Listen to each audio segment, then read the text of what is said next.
I love that. And, I was thinking about what you said a few minutes ago too, about just all of your unsettledness and where you were living and what your support systems looked like. And that was one of the reasons that I started the first group too, because I didn't have time, as Owen was my youngest kid.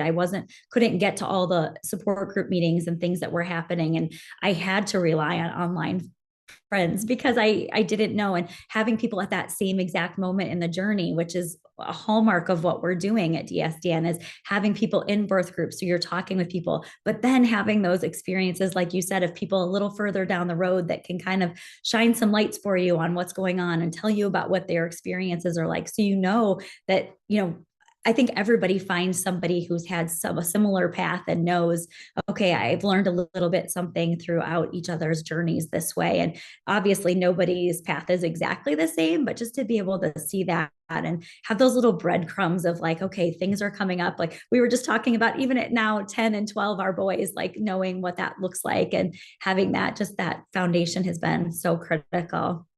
Yeah. The big question that I would leave you with is, what would you tell somebody that just has a new Down syndrome diagnosis? What would you tell that new parent?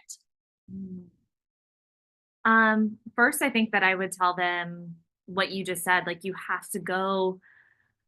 What I say in my book is it's not something to overcome, it's something to undergo. You have to go all the way through it and dig into those kind of deep, dark places of why is this upsetting to you, and really chase that pain to figure out what it is that is upsetting to you about the diagnosis, and go all the way through it and know that everything that you're feeling is okay, but also learn from it as you go.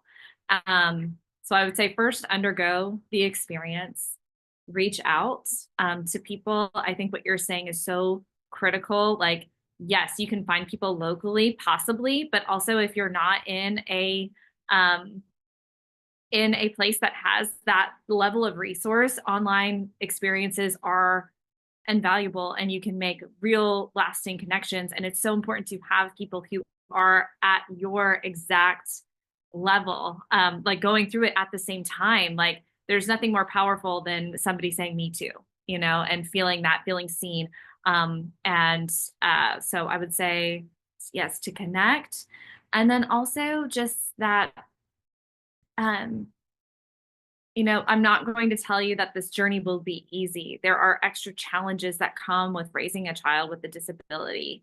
And yet it is a beautiful, beautiful journey. And it is something that has broken me down and built me back up and remade me. And I think that having a child with Down syndrome is just can do that for you too. I think that you will become changed and the best version of yourself through this experience if you let it take you in that direction, and that your child is not broken, is not less than. A different life is not a less than life. It's a different life can be very, very beautiful. And the, you know, I think that there's a reason why we call ourselves the lucky ones in a lot of ways. And it's because of what we get to experience alongside our children with Down syndrome. And the experience is altogether, can be difficult, and it's altogether a beautiful one at the same time.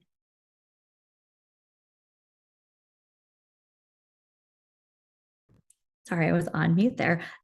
Having parents hear that, just to know and honor and feel them, have them be seen and know that other people are going through it, and that it is not just like parenting in general. All days are not going to be wonderful and all days are not going to be awful. It's riding that roller coaster, which I feel like probably we have more often than a typical parenting experience, but just what that looks like is just so wonderful.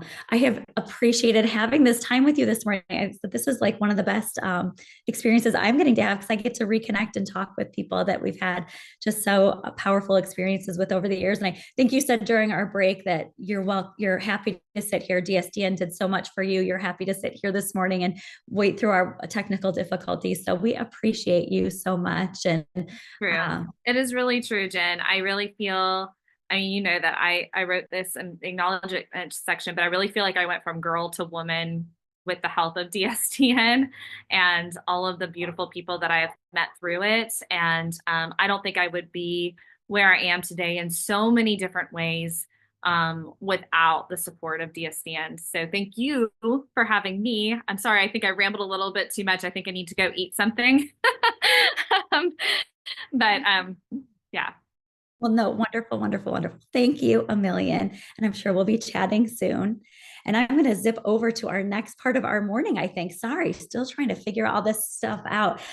We are doing our streamathon today, obviously, all day. That's our goal. We're going to talk with awesome people just like Jillian all day. Another part of our streamathon is that we're going to talk about our fundraising efforts for the day. And we have just some really cool updates to share. Our goal today is to reach $21,000 if we can. And so already this morning, we are just over $3,000 from our day. And we have donations coming in from all over the place. Let's see, Navarra had a $60 donation today. Troy donated $100. Thank you, Troy. Lisa from Minnesota, $100. Thank you so much. Big or small, every donation will count today. Cole donated $75. That's just amazing. Every one of those dollars goes to our services and our programming and will help support parents throughout our journey here. We are really trying to fill our funds this year for DSDN like everywhere else. It's just a challenging year for fundraising and donations. So I will work with, I think you can see at the bottom of the screen, we have a give number for texting. And so if you text give to that phone number, you will come up with our link so that you can do a donation right to DSDN today. Our goal is to help finish filling out our Rockin' Family Fund, which you'll hear about later, our medical outreach budget, our support budget. So you'll see all of that coming through on your screen there, I think, if you don't see it now, in a little bit, or on the fundraising page. So let's see, what else today do I need to tell you about? We have just lots of treats. You will see me here again in a little bit, chatting with a few people. I will be on most of the morning as your host. So please stay tuned. We are going to come up with our next segment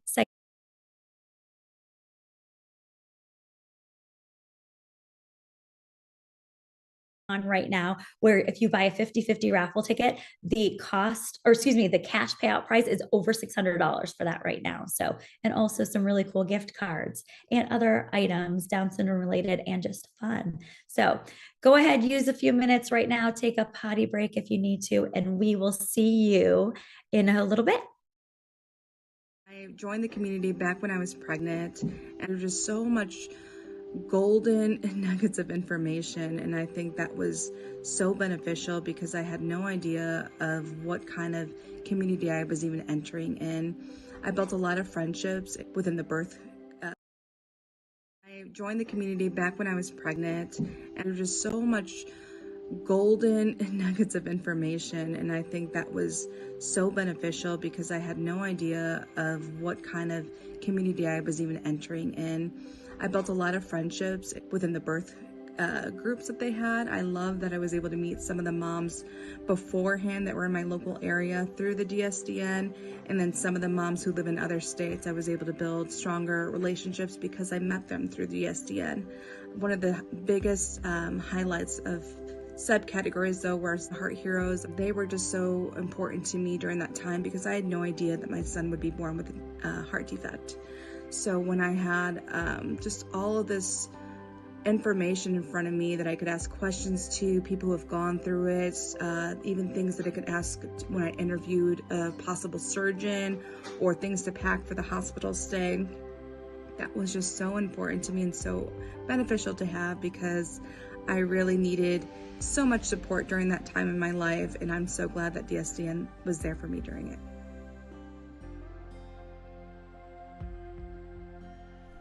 How's it going, everyone in the DSDN?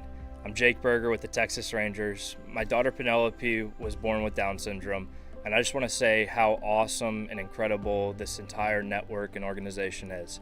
You guys helped us through so much, through our initial diagnosis to the months leading up to the pregnancy and her birth, Penelope's birth. We're just so honored and grateful to be part of such an awesome network, and every single day, we have people reaching out that are so supportive, and so incredible, just an awesome community, and we're so grateful that we have this opportunity to be a part of you guys, you all, and we're just so grateful.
It and how you started it.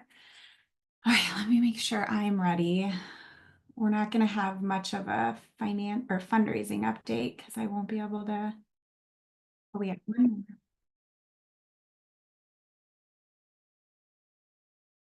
Whoop, I can hear myself on. Oh my gosh. My audio is already live, isn't it?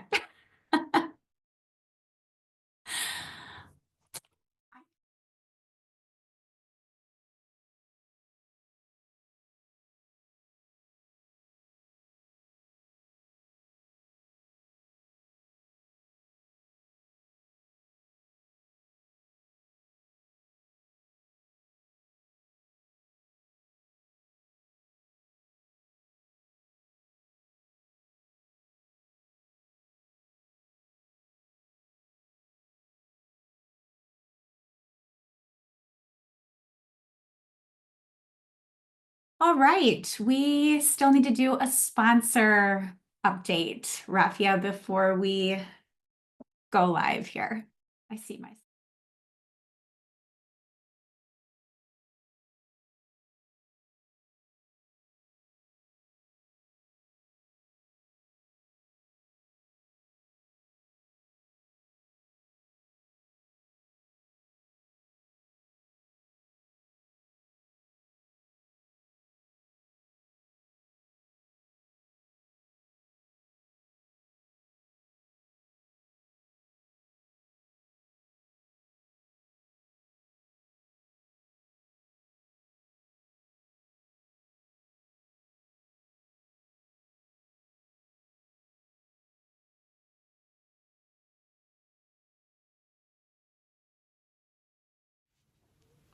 Our sponsor for this hour is Stand Up for Downs.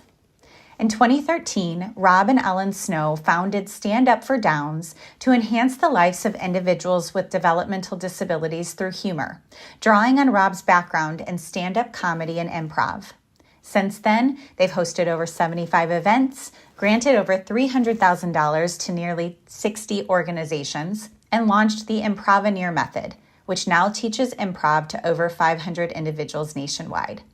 Thank you, Rob and Ellen and Stand Up for Downs, for your support of DSDN.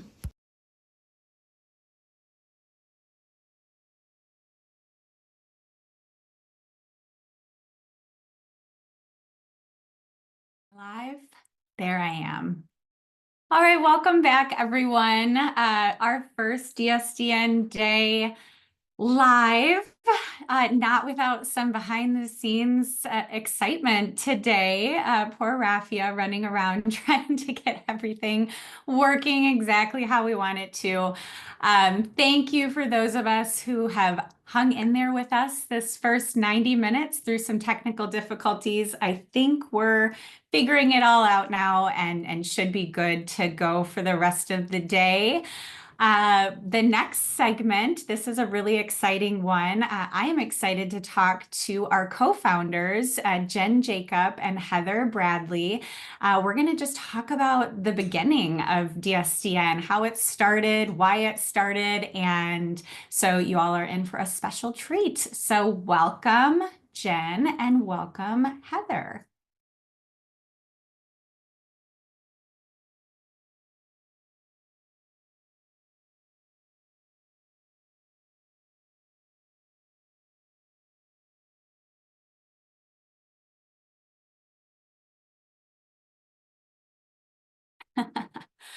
Well, that's wonderful. Why don't we start with introductions? Heather, do you want to go ahead and introduce yourself to get us started? Of course. I'm Heather Bradley. I'm a DSDN co-founder, current controller for DSDN, and rockin' mom to Izzy, who is almost 13.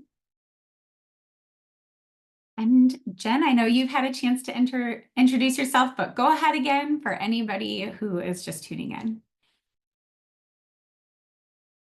I can't hear you. Oh, you are on Keep mute. switching me to mute when I switch to my AirPods. So sorry. I'm Jen Jacob. Good morning again. For those of you that are just joining us, DSDN co-founder, former executive director, and current peer-to-peer fundraising director. And rockin' mom to Owen, who is also going to be 13 this year. And I know the birth of both of your kids is not necessarily what prompted DSDN, but of course you're both moms to kids with Down syndrome. But Heather, why don't you talk about what gaps in support or just unmet needs that you all saw early on when you had your, at that time, babies with Down syndrome that led to the creation of DSDN? Yeah, of course. So Jen started a Facebook group for moms of kiddos born in 2012 and 2013. And we joined when our daughter Izzy was really young, just a few months old. And it was just an amazing experience. The connections and support that moms were getting in that group was great. But while we were there, we noticed that a lot of moms had a really terrible diagnosis experience. And also that many parents did not have local support options in their area that they could connect to in person. And so the online group was a really critical piece of support for them at that time. So it really stirred in us the need for an organization to really focus on new parent support and also shaping the way that diagnosis experience goes for new families. Jen, anything to add about those early days and what prompted it and kind of what it looked like in the beginning? Yeah, prompting it, like I just remember sitting there with Owen, and we had had a prenatal likely diagnosis, and he was our fourth kid, and it still felt like I was a brand new mom, and I just couldn't figure out, was it Down syndrome related things? Was it just Owen? What was that like? And a lot of us were chatting on Baby Center, and that was hard to watch some of those conversations because there were parents there that also had older children and adults with Down syndrome in the same space. And it just was hard to be sitting there pregnant and then with a newborn and hearing parents talk about issues that they were having with their adult children. And I just was really craving talking to families who had other little babies. Like, what were they thinking? I knew that I had all those other parents for support and resources as we came into the older years. But like right now, I just need to I need a bubble. I need to talk to the other moms who are in the same space. And so that's what really prompted the first Facebook group. And we started it, and with just in a few days, we had 150 moms from around the world. It was really crazy to see it just build. And we started having just really, it's an experience that you can't explain to people when you start having these really deep conversations with people that you don't know. Like it's just such a special, powerful thing that until you experience it, you don't get it. But my gosh, like those women became such a lifeline for me in those first days. And, we, then sharing like just all of the diagnostics experience, which Heather just talked about, like we both had fairly okay experiences, I would say. So neither of us were, having a really something we would qualify as terrible. But like, I think it was shocking for us to hear some of the things that people were hearing. And then that's when I remember Heather reaching out like, hey, could we talk on the phone? And, like we had just been like online friends for a while. And I was like, oh, this is like online dating. Okay, we're going to talk on a real phone call. And I will never forget like sitting outside on my deck the night that she called and us, like her having just the conversation of, we should do something with this. Like, what if we do this in a bigger scale? And I just knew it was all meant to be, really. Like it was just definitely a purposeful, intentional next piece of the puzzle for us. So. Yeah, I love that. And so I joined DSDN when my son was born in 2016, so a couple of years later, but I share that same experience, Jen, where I felt like I had good local support, but there wasn't anyone who was pregnant at the same time as me, at least not at the beginning. There's one local mom, her son Jacob is 4 months older or 4 months younger than Augie. So we were able to connect. She's also part of DSDN. But at the beginning of my pregnancy, I didn't have anyone else who was pregnant. And then when I first had Augie, I didn't have anyone else who was just going through in that same moment what I was going through. And that's what I was able to find in DSDN and in my birth group. So yeah, and I feel like finding other moms from your state that you didn't know exist, that was an added bonus for me. I mean, some of my greatest friends locally here with kiddos with Down syndrome, I probably wouldn't have met had it not been for DSDN. So that's been just amazing to have those friendships over the years and find local moms that maybe didn't connect in the same local group, but were really an easy connection for in-person meetings and get-togethers. So that's been a super great thing for me personally. So. Well, anything more to share about what those early days within DSDN looked like before we talk about what's happened since then? Oh.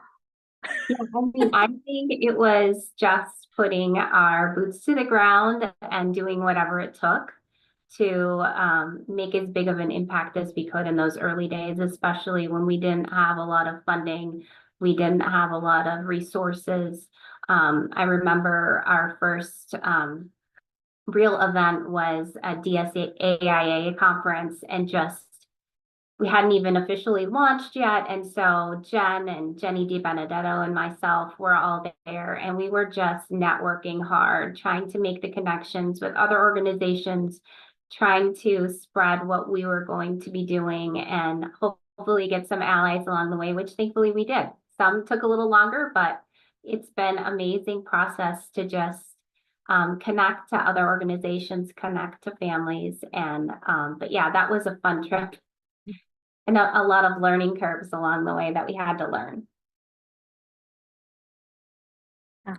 100%. And I remember, is that the one where we had to pick you up from the airport? Like, and we had never even like met in person really yet. Like, so it was just so funny. Like, I think so. I think so. Yeah. Yeah. I mean, yeah, it's thinking about, I mean, we just so many, it's all a blur, honestly. It's like having a small child. Like, I mean, we just were like hustling and like just so busy raising our little people. I think we both built houses in that first couple of, I mean, we just had so many things going on in our lives that it really, we were younger too, so things were easier then. So that's always a little bit easier. But I also think about how we were just building and creating things that, DSDN, it was a brand new experience. Like, I mean, Facebook was very different 12 years ago, 11 years ago when we first started these groups. And so we were figuring out, my background is in education. Like I don't have any technical skills. I don't have, those things, but we were figuring out how to make it really work effectively, how to be moderators. Like, I mean, I think about those early days, I was having to become friends with every single person that we would add to the group because we wanted to keep the groups private so they could be a safe space for parents. I mean, now Facebook has a billion tools that you can use to do all of those things. But back in that time, it was not like that. So it just is really interesting to think about how we had to literally build our DSDN airplane while we were flying it. And of course, we had missteps along the way and things that didn't go great. But overall, I feel like it made us just such a stronger organization as we grew and really learned from all those mistakes. And I remember a very specific day in my life was when Heather discovered Canva, and we had a different way to make graphics and designs versus using PowerPoint all the time for things. Like I look at our first stuff and I laugh because it's what we had to do, right? But it like just looks so different than it does today. And we have beautiful people like Rafia, marketing people that can do things versus us just figuring it out as we go along, which we did happily. It was worth it. And I have to say, like, the amount of people that stepped up and helped us, I certainly don't want to give the impression that it was just us. Like, we had so many people that we were utilizing that were helping us along the way in those early days. And I'm just thinking back on all of them. I'm just so grateful for them all. They did whatever it took because they believed in what we were doing. And that was just so amazing for me to see. So that I just don't want to go without mentioning all those. Oh my gosh. Yes. Yeah. Very, very good point. Yeah. Like literally, like so many people that would step up with resources, talents, skills that they had, because this was really important to them too. Our first parent advisory council and people just coming in. And I feel like the thing that I would really want to make sure we say about that too is that people that didn't all have the same ideas and backgrounds and perspectives, and people that wanted to make sure that we did this right and did it effectively, and that were, came in and said the things that maybe weren't popular things to say, but gosh, we all needed to hear it so we could really make this a long-term organization. We saw lots of things come and go in those first few years, even that we were starting out. And so it was kind of scary to do that and see, and now be much more, just to be longstanding now and be a part of our community and the Down syndrome greater community, and people knowing what DSDN does and who we are and what our entire team of volunteers works towards every day has been really fulfilling that way. And that new parents just know about us and find us, and it's all magical. Well, and every year we have new people that step up. Like I love hearing about all of those people who stepped up early on, and that's just continued. Like we have the best volunteers, we have the best people, just that believe in what we do, benefit from it personally, and then want to pay it forward. And that has continued for the last 11 plus years.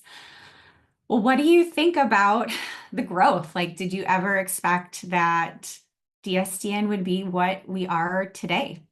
From 150 moms to supporting parents, moms and dads, thousands. What do you think of where we've come from those early days?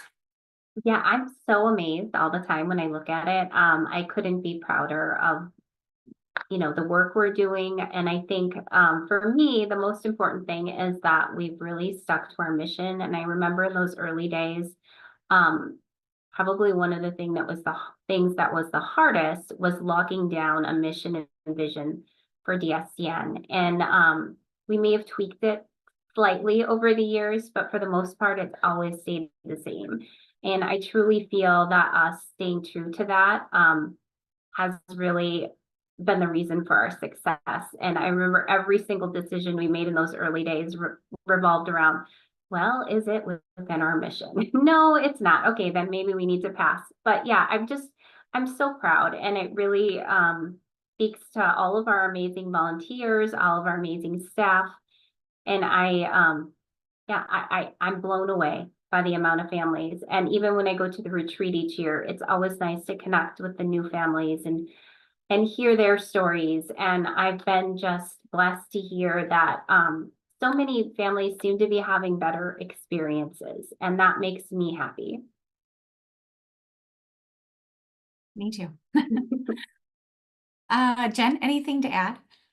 Yeah, it truly is humbling to see where it's come from. And I'm so grateful for Heather, because if it had just been me, like I would have just been a Facebook group and we wouldn't really be having this conversation. Like it would just be some Facebook groups where people chatted. And she definitely had a bigger vision to make this a much greater impact in our world and community. And it truly, like she said, the people who've stepped up over the years, like we're so grateful that, that it's grown beyond us. That I think is a real hallmark of all of this, because if it was just us doing the work, it would be different. So it's just so awesome to see that, that I could step away as an ED because you came in, Melissa, and other people were willing to step up and do things. It's just really great to see how much growth we're having now with the app and things like that. Like our vision is really coming to full light, and we're not having to do all the heavy lifting anymore, and can really be a support to the new families that way. So for that part, for me, that's really been powerful to see. Well, you both paved the way, and you're both also very committed and involved still, which I truly appreciate. And I don't know if everybody knows that. Jen is our volunteer peer-to-peer fundraising director. So she's doing a ton of stuff with us to try to raise money to keep our mission moving forward. And Heather is our controller. So she is monitoring financials and helping to provide guidance there. Like Jen said, she served as executive director until 2023, and Heather was our board president and then became just a board member until she rolled off just a couple of years ago. But even when they moved on from these important roles, I mean, you still decided that you're committed to this. So thank you for not just paving the way, but continuing to walk that path with us.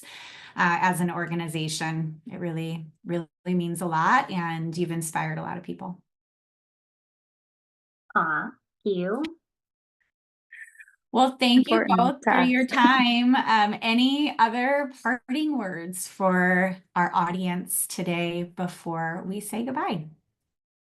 I'm just so excited to see everything today. I look forward to all the other sessions and kind of where DSDN ends up today with our fundraising goals, and just hope you'll consider a donation to DSDN.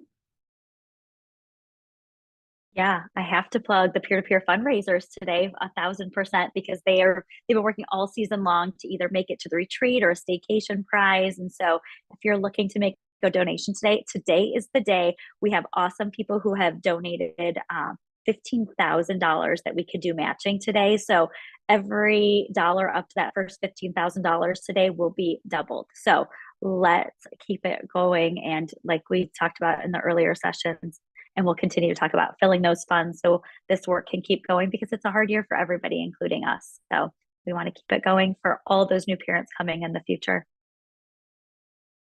Well, thank you, Jen, and thank you, Heather, not only for your time right now, but also just for your vision that you had for DSDN, for your hard work through the years, and for your commitment that remains. Appreciate you both. Thank you. Thank you. All right, and I get to give a fundraising update. We're going to continue checking in to see how we are doing throughout the day. We are just under $3,500 now. We've had a few donations come in. These first few sessions are going to be a little bit squished together since we had some technical difficulties. But thank you to Christy, who donated here recently, Sharon, Melissa, who donated. Thank you very much for continuing to support our mission, and for everyone who's connected today to support us. So stay tuned. We are going to be back live, maybe at 10 o'clock, maybe just a few minutes after as we get situated again. But very soon we will be back live. We are talking about online support and the DSDN app next. So very excited about that. We'll have Shannon Praza, Dan Zastek, and Navara Cannon joining us. And before that happens, we have another impact story. We have a volunteer shout out, and we also have our giveaway. You can have another chance to enter the giveaway. We have another keyword or code word coming up, and that giveaway is for a retreat registration, or it's a $100 Visa gift card that you can use for a staycation, or really however you want to use it. So thanks for joining us, and we'll see you back here soon.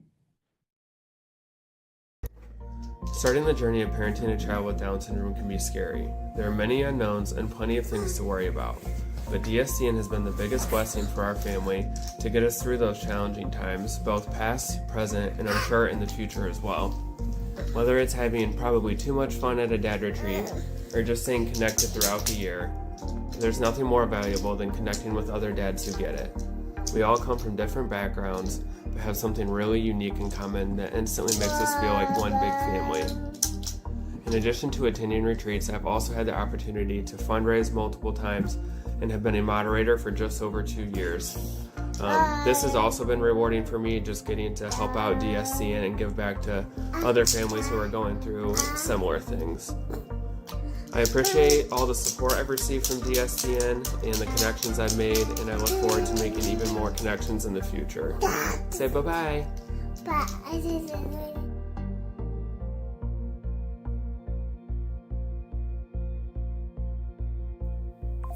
Hi everyone, this is Rafia Munir and I am the director at DSDN Marketing. I want to take a moment and wanted to express my gratitude for my lovely, awesome team members whose dedication, creativity, and beautiful hearts have made a powerful impact.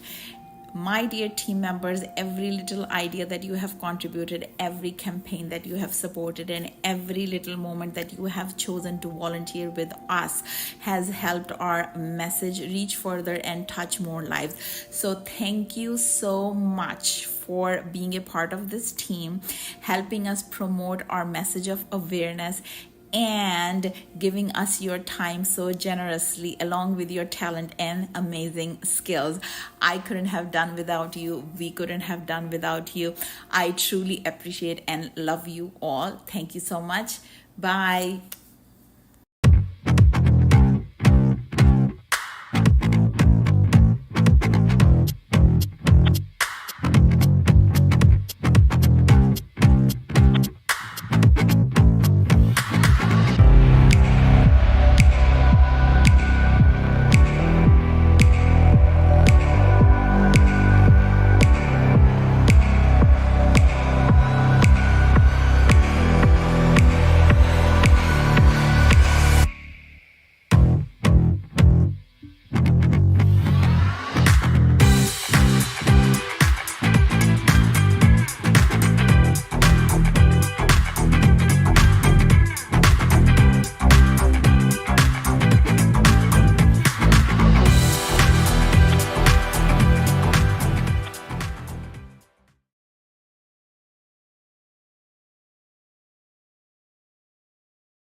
Our sponsor for this hour is the National Down Syndrome Society.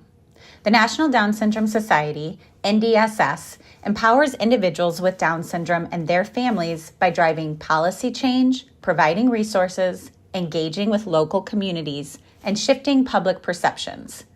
NDSS pursues their mission through 3 key areas of programming: advocacy and policy, resources and support, and community engagement. Thank you, NDSS, for your support of DSDN.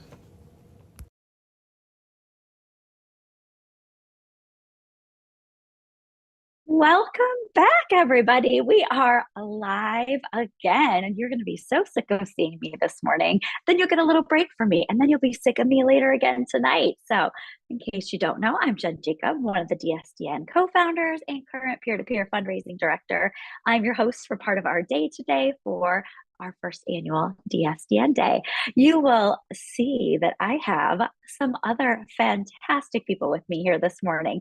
We are going to focus this session on online support.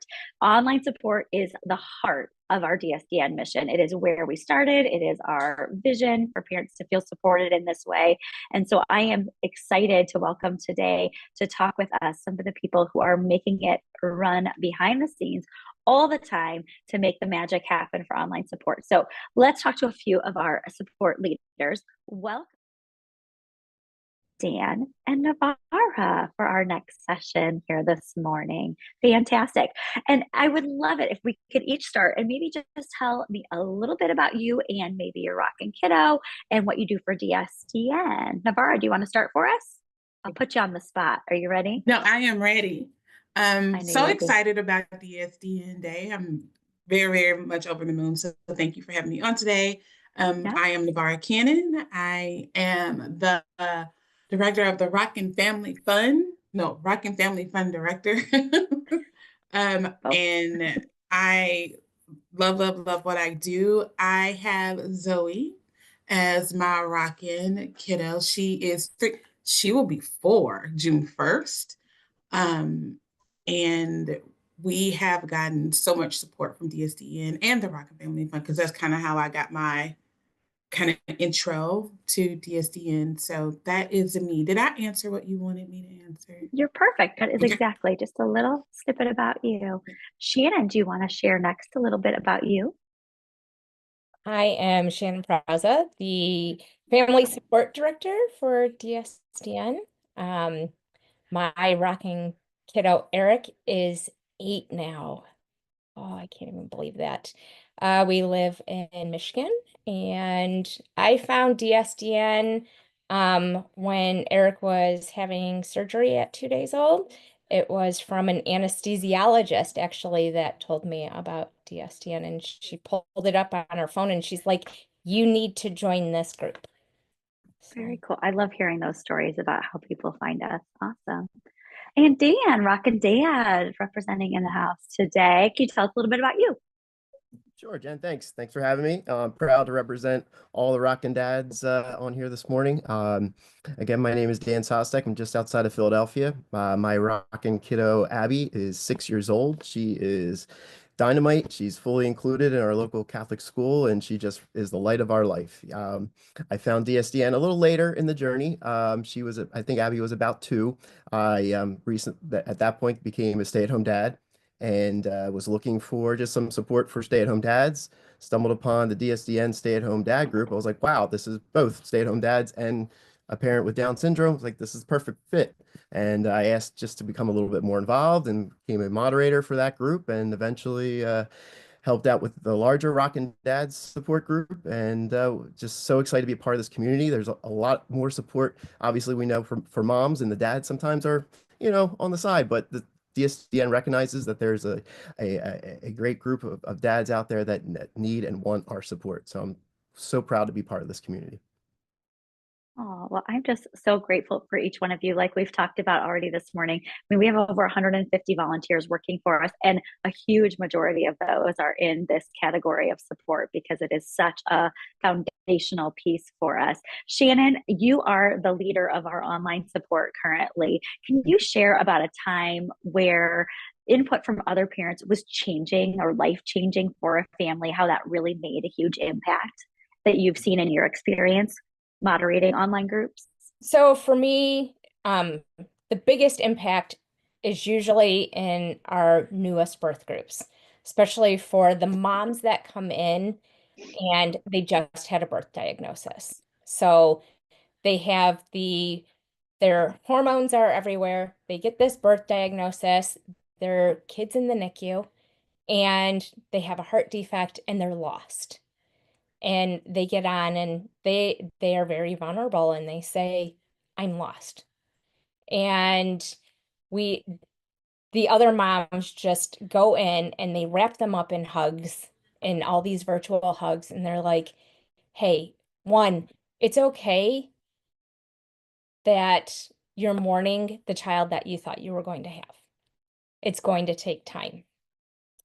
And just validating that the moms are okay. And I think the biggest thing for me, it was just a couple of weeks ago. I'm gonna read this. There was a comment. So all these moms jumped in to help another mom, and the mom wrote, "This is how you know you're in the right place when even strangers do their best to give whatever support they can during the tough times that you're going through." And she said that she felt so much better that she had found DSDN and she knew that she was in the right place and that she would get the support that she needed from the time that her kid was 1 week old now until forever. Oh, I just love that. I'm going to be teary more today than I thought I would, I think. But I mean, and this still goes on and on for years, right? I mean, there's still people that I'm with in my original birth group that we still talk when we have issues with our kids who are 12. So that parents are still finding that every year when they come on and finding how important that impact is and that conversation and the understanding each other and just getting it is so great to hear. We get to grow together. Exactly. Yeah. So it doesn't matter where you are in your journey. You find DSDN when they're a baby, you get to grow with them as a baby, and then you still have all those people there as your kids are growing. You're like, okay, so they're doing this now. Yep, I won't discuss our 12-year-old fun. And one more comment, somebody else commented was that DSDN is the family that they never knew that they needed, but they're glad that they have now. Maybe even wanted at the beginning. I mean, I feel like a lot of us were like, this is not a community I wanted to join. Like it was just, this is what our life path looked like. And now that we have it and we have each other, like I could not, some of the greatest people I know, but I never would have met you three beautiful people if I didn't have Owen. But I love that. I love that. Dan, Shannon was talking about just experiences people have had, and these conversations happen in our online groups. Like, how important are the volunteers to helping these conversations and help the online groups grow and thrive? I mean, I've been so fortunate to be in this role now as the co-director of online support, meeting so many fabulous volunteers that give up of their time. I mean, the DSDN volunteers aren't just our volunteers, but they have lives of their own. Their families, they have work, they have, you know, the kids obviously and social commitments, but the amount of time and energy that they give back to DSDN is just so heartwarming that these people care so much about our organization that they're willing to share whatever free time they have to support other families and other parents in need. And it really, our volunteers are essentially the lifeblood of this organization. It couldn't exist without those, you know, like you said, Jen, over 100 volunteers. You know, we have over 80 moderators that are all volunteers that work in our online support groups. And that's our birth groups, all of our topical groups, our dad groups, and as we affectionately call them, our mod squad. And these folks give up some of their Sunday nights to have meetings with us as we prepare to launch new and exciting initiatives to better offer support for our families. But really, these volunteers, I just can't say enough about how much we appreciate them, how they provide opportunities for parents to offer engagement and connect through the DSDN app. They're just doing an amazing job, just being there as a force for our parents who are really searching and needing help.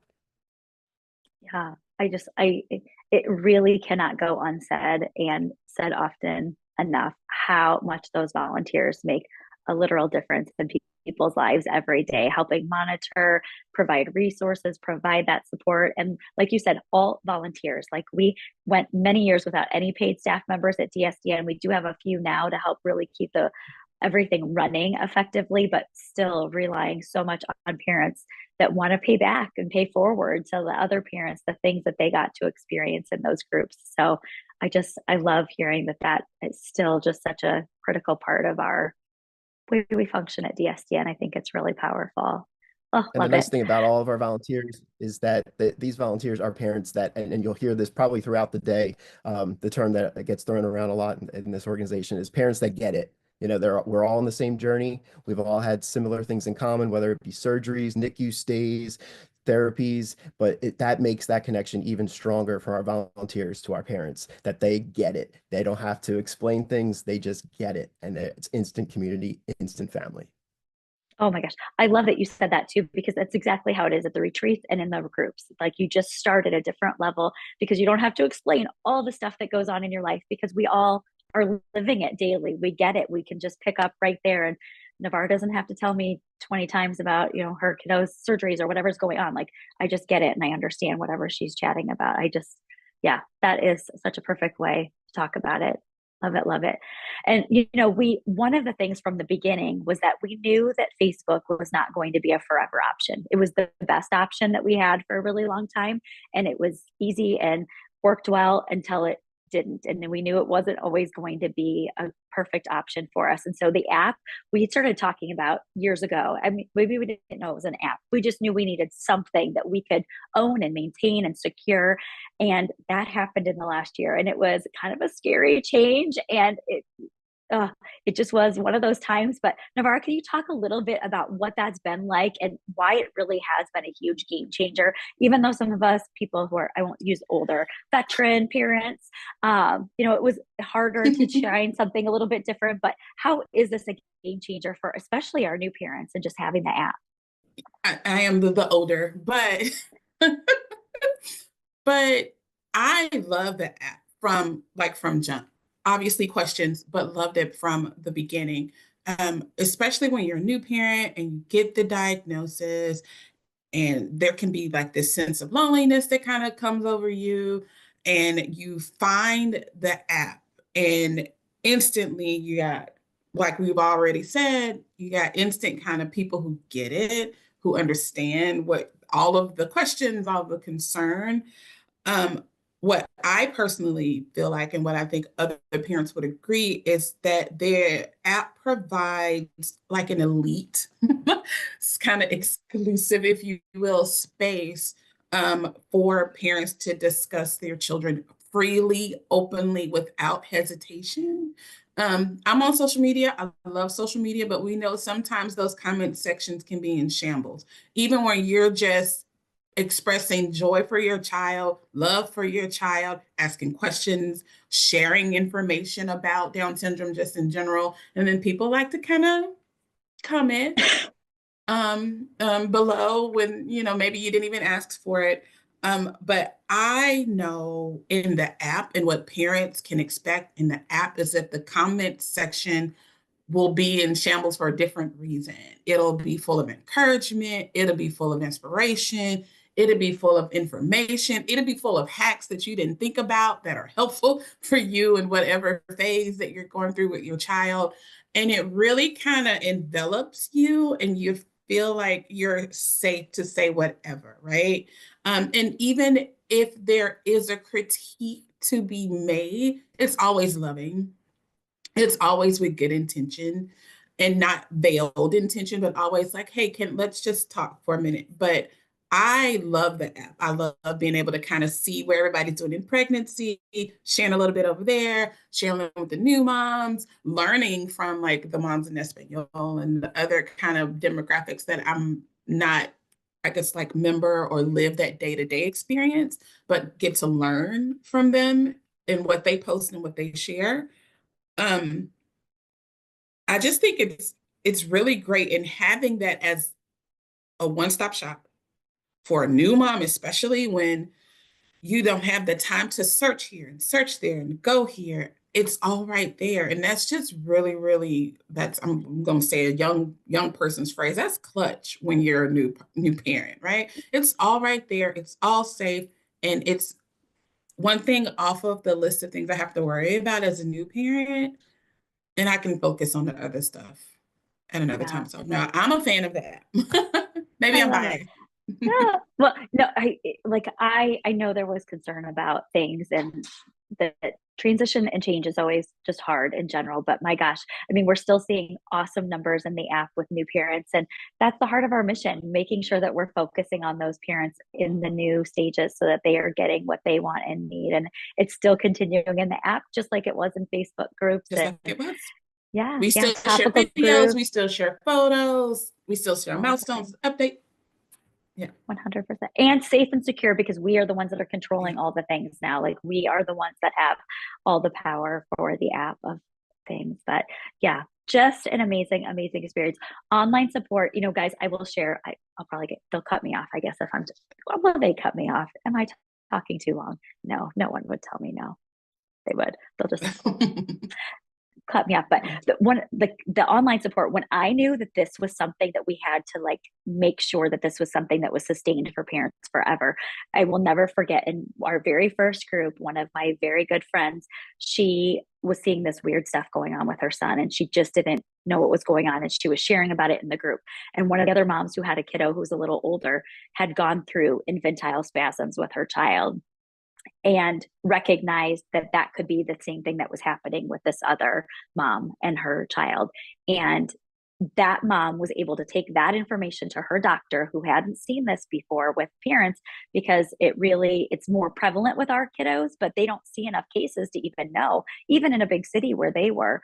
And they were able to diagnose it and start the treatment pretty quickly, which was it's really critical for infantile spasms. And that made just such a huge impact. Like, it was like, that was the light bulb moment for me of, holy cow, this is so powerful. Like, we have to make sure that parents can be connecting around things like this, and things that are, you know, much less complicated than that. But just to be there as a support, and just the hours that you all put in daily, nightly. We know it's an app, and groups are all 24/7 access. So there's things going on there all the time, especially with those newer moms and dads, when you're up at all hours because you're, you know, on a baby schedule or a child schedule that way. It just, I don't think we talk enough about all of the people power that goes into making sure those groups function safely, respectfully, securely, so parents can access and have that connection. And it just I could not be more proud of your team and all the things that have gone on and we've created. So thank you, thank you, thank you. If you don't hear it enough from us, thank you, and more thank you. Any other final thoughts on online group and things, especially Shannon? Do you have anything else as the director of online support?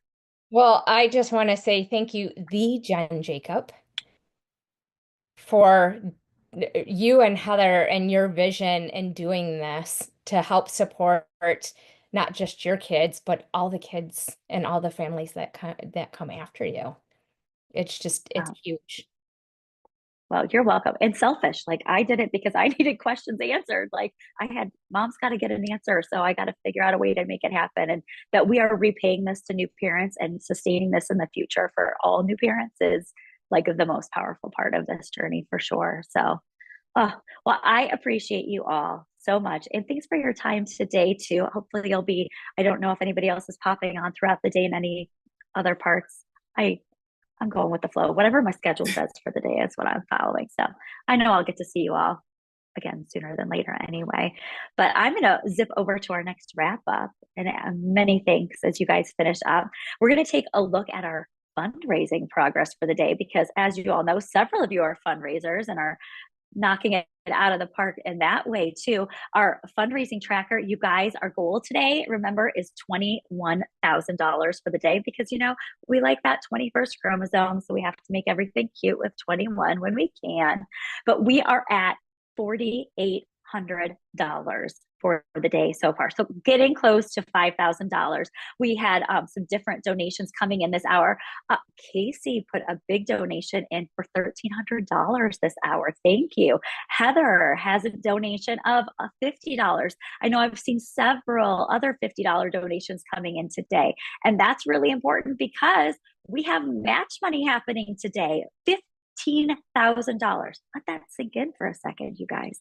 Up to $15,000 will be matched in fundraiser donations today. So this is your day. If you were thinking about donating a few dollars, do it, because we will match it, double it up to that much today. So I cannot wait to see where our day ends. People are really coming through for us today. So thank you, and more thank you. If you haven't had a chance to text yet or to donate yet, if you look at the bottom, I think if I'm pointing correctly, I think there should be something scrolling on the screen somehow. I don't know if it's this way or that way, but there's a number that you can text, like the kids do. You can text it and it'll put up our donation link for you so you can make your donation, big or small. Literally, it all matters for us at DSDN as we try to make sure all of our budgets are funded for the rest of our fiscal year here today. We are so grateful for everybody who's joining us today. I can see the comments coming in on Facebook as people are following along. We have an impact story coming up and a thank you for volunteers coming up next. And our retreat registration giveaway. Look for that code word that is coming up very soon. But stick around and I will see you again in the next hour with some fun around medical outreach, one of the other hearts of our mission. So thanks so much. We'll see you again in just a little bit live.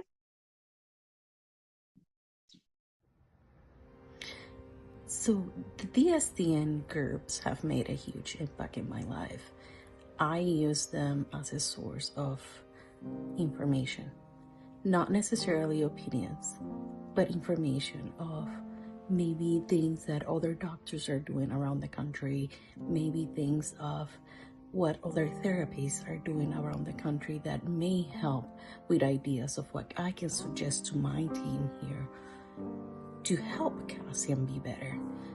So there's always something new.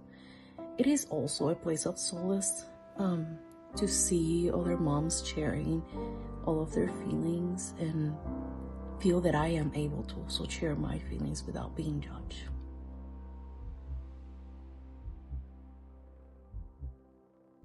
Hey Mod Squad, Elizabeth here, your co-director of online support, and I just wanted to take a minute to say thank you. What you do every day for DSDN is amazing. I'm so thankful that I get to work beside you and with you and get to know you a little better through our messenger chats and in the app. And I really am truly so thankful for all you do for DSDN and especially for our parents. Thank you so much.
Our sponsor for this hour is Neurodevelopmental Assessment and Consulting, LLC. Neurodevelopmental Assessment and Consulting, LLC is a private practice that provides evaluation, treatment, consultation, and therapy and counseling services with an emphasis on neurodevelopmental disorders and personal growth.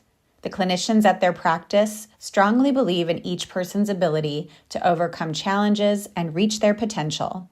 Thank you, Neurodevelopmental Assessment and Consulting, for your support of DSDN. Welcome back. We are at the top of our hour. It's 11 o'clock Central Time, in case you're paying attention. But actually, we have got some East Coasters with us this afternoon. So they're just hitting their noon hour.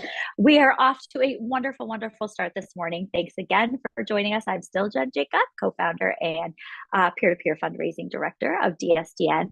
And we have a really important conversation coming up. Not that they all haven't been important, but last hour it was all about online support, which has been a huge, huge part of our mission. This hour, the other really big part of our mission. We believe since the beginning that every family who receives a new Down syndrome diagnosis should get accurate, unbiased, up-to-date information when they hear those words. And we are committed to helping equip medical professionals and medical providers with the tools and resources that they need to have those conversations with families every day. Every new diagnosis should accompany all of those things. And we have two of the people who've been instrumental in our medical outreach experts, or well, you're experts in my opinion, in our medical outreach experiences since DSDN launched years and years ago. So we are so excited today to welcome Jenny DiBenedetto and Hannah Pascucci. And they are going to share a little bit about themselves. We would love for the audience, you guys have done a lot behind the scenes over the years and been incredibly involved, but people who are new to DSDN might not even know who you are. So will you take a few minutes and tell us a little bit about you and your family and how you've been involved with DSDN? Jenny, do you want to start?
Oh my gosh. And I'm going to fact check you. I think you said 2010 was when Luca was born, but it was really 2012, right?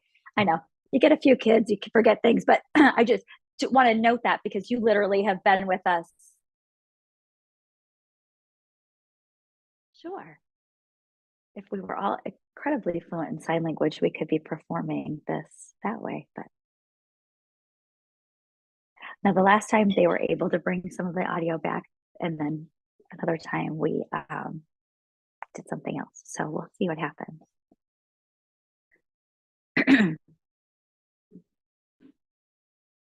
I know some as well. I mean, functional. It is working. Yep, I'm here. Can you hear me?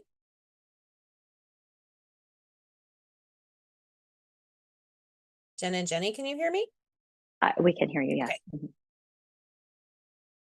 Wanted to make sure it wasn't weird. Okay. Are we And just pick up where we were. Oh, Hannah. Start over.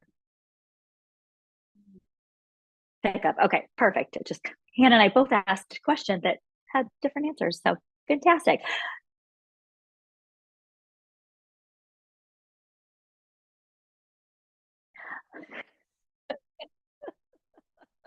I told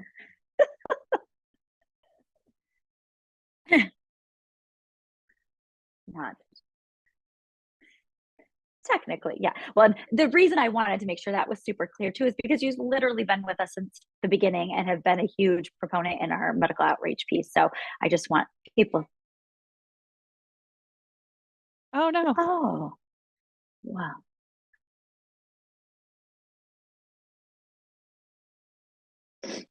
I was joking with some of the other team members earlier that we're still doing better than Love is Blind did on Netflix when they That's tried to true. do their live stream. So, That's you know, true. We for did people not who like that kind crash. of television, yeah, we can Yes. crash the internet.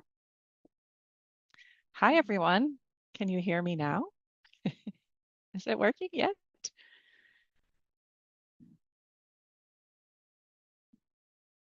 Do you need me to keep talking? Because I can tell a lot of stories.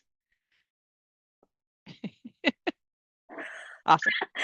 Awesome. So wrapping up, Jenny has been here with us since the beginning. Luca was born in 2012 and a huge piece of the puzzle here for medical outreach. So we'll hear from you again in a few minutes. Hannah, can you introduce yourself and make sure you get that birth year right?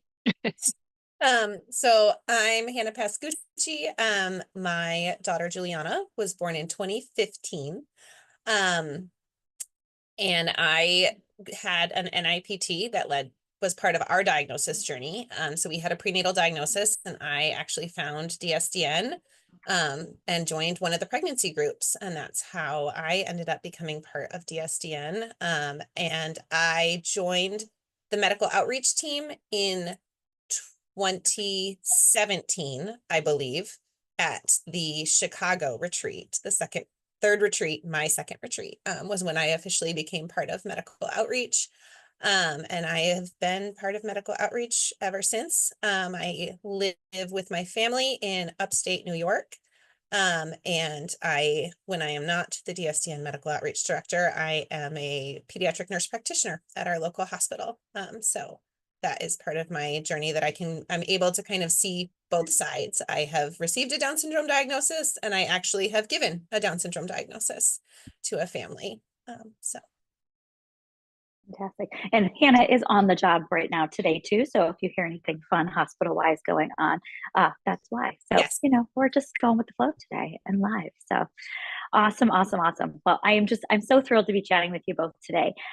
Jenny, can you tell us a little bit about why the medical outreach programming has been such an important piece of our DSDN work and why it was so important to you to make sure that this goes well as we built this program?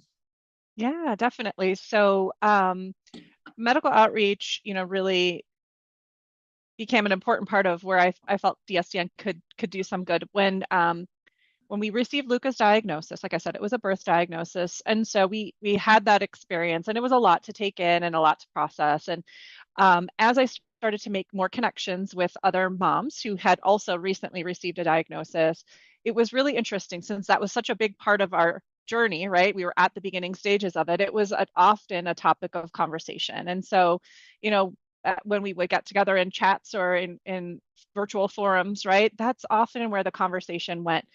Were you a birth diagnosis? Do you have a prenatal screen? How did you know? How did it go? And back in 2012 is around the time when a lot of the prenatal screens were coming into vogue. And so it was at a bit of a cusp, right? We were meeting more moms who had received a prenatal diagnosis, and then those of us who had received the birth diagnosis. And so the stories that women were sharing about their experience were still so widely varied. Some really felt supported and heard and had what they would call a very positive, diagnosis experience. And then there were others who shared, the things that were just frankly unbelievable that those things were being said to people. And it was really jarring to hear that. And then we did go to one of our first Down syndrome conferences together, and we met families there, women who'd had, their children 10, 20 years ago. And it was astonishing that so many of their experiences were very similar to what we were experiencing. And so, that was another kind of big aha moment for me that this is a place where we could try to do some good in the world and really try to make a difference. in focusing on improving that diagnosis experience for women. This was our way to try to kind of pick up the torch that those had gone before us had carried and try to continue to make progress. So that was really the spark for me to get really passionate about this with DSDN.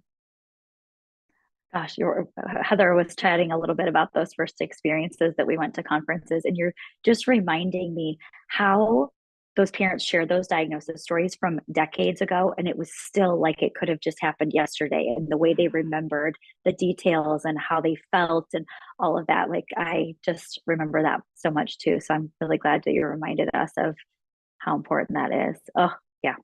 Oh, all the feels here today. Yeah. Yeah. And Hannah, you came in here too to really do some work and help us with things as we were kind of starting to build the program more and kind of knew more about what we thought we could do and bring some of your expertise into this too. So tell me how we are working with our medical professionals. What are we doing to help them discuss this in the ways that we feel are the right way, with a balanced approach, up-to-date information, accurate, unbiased? How are we doing that at DSDN? So the biggest thing that I think we are doing is we are coming at it with the approach of that every provider wants to do the best thing for their patient. I think that is universally been my experience as a provider, that every provider wants to do the right thing for their patient. And that oftentimes this is just a rare thing that they don't feel equipped to do well, as opposed to the fact that someone would like intentionally be doing a bad job. When you think about it, it's pretty obvious. And so when you think about it that way, what it often comes to is that they just don't have the information and resources. And that's how we've truly always approached it, that if the providers had the information and resources about what the best way to give a diagnosis is, what are the available resources for families, if we make it easy for them to have that information, then when they know better, they'll do better. So that's always been our approach, is to try to get in front of as many providers in as many places and ways that we can to give them that information. Through either exhibiting at conferences and just talking to any person who will talk to us, to presenting at conferences, to doing webinars. I did one yesterday, to anyone, basically anyone who will take us, we go to try to talk about.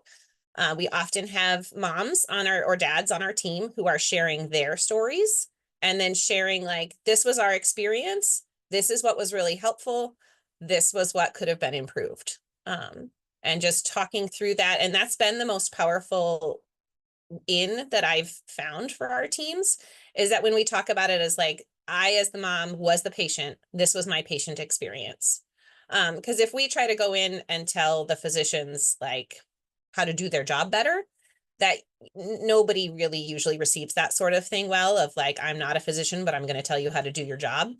And so instead it's more just, let me share my story as a patient. Let me tell you about my experience and what worked and what didn't work, so that when you know better, you can do better for your next patient. And that usually has been received almost universally really, really well by the providers that we've talked to. And often we also give them a safe space to ask questions. Like, we know that you don't want to offend anybody. We promise that we won't be offended. Please ask all of your questions now, so that we can help you have that information to feel more confident the next time this happens in your practice. Because while Down syndrome feels very common to us because we live in this world, to the average like obstetrics provider, they might see thousands of patients a year and see one that has a Down syndrome diagnosis. And so it's just not part of their everyday the way it is for us. And so having them have those resources easily available is always our key. Yeah, just bringing that all to light. And I think about the time that we all traveled to the CREOG resident program for the OBGYNs. I think we were in Philadelphia or somewhere, Pittsburgh. I know it was somewhere that way. And having those conversations with the residents about what this looks like, and just taking them at every step of their professional journey too, to let them know that this is a safe place for us to have conversations with them and help them practice, because it isn't normal day-to-day stuff. And that awareness factor has been just huge for me. Gosh, we have had such a journey throughout this last decade. with all of this. Thinking about that, what do you think is the progress that you've most seen with medical professionals over the years in what we're doing and how they're interacting with patients? Can you think of some experiences or times like that? I'll share one, and I'm sure Hannah has more as well. I think the the one I'm most excited about is DSDN being listed in the updated care guidelines, the health supervision guidelines from the American Academy of Pediatrics.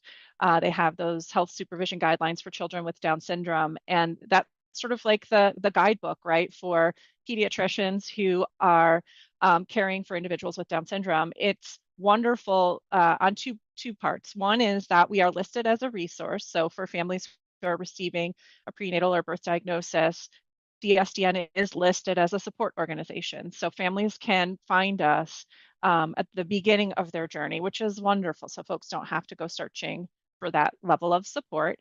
And then the other thing that I just, it makes me so happy when I see is they adjusted quite a bit of their language and their advice to the physician community around how the diagnosis should be delivered. And to Hannah's point, right, it's colleague to colleague, it's at that peer level that they're getting advice from their leading society and organization on here's best practices, and it involves delivering unbiased, fair and up-to-date information. So it's just, I can't even come up with the right word, right? Every word I'm thinking of just seems like it's not significant enough how absolutely huge that felt to see that come to be after the years of, yes, the CREOGs and the ACOGs and all the places that we went and all the doors we knocked on to just make it clear that we have this perspective we can share, we can help you be the best you, and that the fact that they listened, incorporated that, agreed, and disseminated that so broadly is just, it's awesome. And it really speaks to Hannah's point at the very beginning of this, that clinicians really do want to do what's best for their patients. They really genuinely do. And so it was wonderful to see that exchange result in, empowering clinicians to do better for their patients, that patient voice being heard in a more formal way. And, I just, that's the big moment for me that felt like, wow, we really did something here. Oh my gosh, it gives me goosebumps to this day, honestly. Like, I mean, we're years after this has happened now, but all of the time and effort and hours and minutes and heart and energy that we put into that work, and collaborating with organizations and medical societies and professionals across all the scopes, and just that came to fruition. I still think, oh my gosh, we're listed in such a substantial document. There isn't enough words, and there isn't the right word, but freaking awesome, I would probably say, if I was saying it to someone that okay, doesn't we'll go know. with that. Yeah, freaking awesome. What about you, Hannah? Anything else that you're thinking about too? I know you obviously consider that significant. Yes. Yep. I still remember the day you called me when those came out. But I think for me, what's always exciting is anytime we get that a provider sent somebody to us. Because to me, it even gives that whole back history of, that obviously they somehow heard about us, whether it was through one of our medical outreach teams at a conference or through a local org sharing our information or whatever. But obviously our medical outreach through the Down syndrome community probably reached them in some way. And so to now start seeing the fruit of the years that we've been doing this and having these conversations and raising this topic and trying to elevate the discussions among the medical community about how these diagnoses are being delivered, it's just always exciting to me. The one that I remember is when we were at the Association for Women's Health, Obstetric and Neonatal Nursing, which is a long name. It's AWON, and they have a lot of midwives that are at their conference. And the president of AWON was a midwife, practicing midwife, who came by our booth and was like, we started to talk to her about our organization. And she was like, oh no, I know about you guys. I have your stuff in my office. And so for me, that was so special to know that this midwife who was in a powerful position knew who we where we didn't even have to tell her, and she was already sharing our information in her daily practice, was really exciting for me, because that was one of the first times I talked to a provider who was like, you don't need to tell me about you, I already know. And, you know, ever since then, you know, as we have more moms join our groups who say that they either got their information, our information, from their physician, from their genetic counselor, whoever it was, every single time, it's still exciting for me that we are no longer having to go word of mouth, mom to mom, but that providers are sending their patients to us. Yeah. So incredible. I mean, truly the ways that I consider you guys unsung heroes in our organization, because you have done so much behind the scenes for so many years. And I think about all of those conferences and events that we went to. I mean, I think of 2019 alone. I think we went to like 10 different conferences across the country that year or something. I think it was 12. It was 12 that year before. And we were planning on doing another 12 before medical craziness. Yeah. The medical world shifted significantly. Yes. Yeah. Which, you know, has been, you know, it's been a roller coaster, but I mean, all of the significant work and all of those hours and minutes are what led to being in the position that we're in now, that people know about us, people, understand what we do, people are sharing about our work, so that way other parents can get that paid forward to them. So I just appreciate you both so much for the leadership that you've shown in these areas over the years, because it's been it's just it's truly incredible. I do still get that moment of, oh my gosh, we did that. Like, we did that our families together, people who funded us to do the things, because we know medical outreach is not a cheap category to fund. And in fact, I just got a message here that we're funding each of our different budget areas through the day today is what our goal is. And so once we finish an area, we're moving on to the next one. I just got a message that we fully funded the rest of Rockin' Family Fund for the year. And now we are moving on to medical outreach this hour, because that's where we're at. So I know it costs so much money to go to those conferences and to just do the exhibit booths and see things, because they're used to industry money and things. And so little cute nonprofits like us, you know, we're still paying a lot of the same prices for everything, and having our families then travel there and parents travel there to share their stories, so that way those providers can hear from our hearts what this looks like and hear about our information and what that looks like. So we hope that at some point everything will be back on track too, that conferences look the same as maybe they did a few years ago, so we can keep really spreading our information and sharing our story. But we need that money there to make sure that we can fund it, so that way it keeps going and people continue to have better experiences because of the work that we've all put in, and people before us for years and years too. Like Jenny said, we're just trying to keep that work going and picking up the torches as they go. Any last thoughts before we head on to our next segment, ladies? I would just say, you know, a thank you to all the moms and dads who did all the heavy lifting before we showed up on the scene, and who were so welcoming to us as an organization, and, you know, taught us all they had learned in the process of building out all of their medical outreach. I think that the collaboration that's come to bear with multiple Down syndrome organizations has been amazing. I know medical outreach is one of those places that a lot of local organizations really do work around to improve that experience in their local area, and we love that. And I think our efforts to focus on that national level to ensure the community has a voice there. You know, it doesn't happen with just us doing this, right? There's teams of folks who volunteer to be part of the outreach team, to get out to these meetings. And it really does, like you said, Jen, take a village. And it was a village that was here before us. We're so fortunate to continue to carry the torch on that. Hannah and her team are doing amazing work in this space to continue keeping our voices out there. And, you know, I just want to say thanks to everyone who's ever touched anything related to medical outreach, either formally or informally, because it's just keeping top of mind and making sure that these clinicians know we're here and can help them make a difference. It's huge. So thank you. Yeah, absolutely. I agree with Jenny. Like I always say, that the reason we are able to do what we do is because when I talk to these providers at a conference and I tell them to make sure to offer resources and support, I'm not usually just offering DSDN. I'm offering the local org. And so the fact that all of these local orgs are out there doing amazing work for the local physicians to refer to is huge, and we would not be able to do what we did and what we're continuing to do if there weren't local orgs to pick up where we leave off. And then also just a huge thank you to anyone who has ever served on the medical outreach team. There's, many, many people who over the years have left their families, which we all know when you have a kid with some extra needs is a big deal.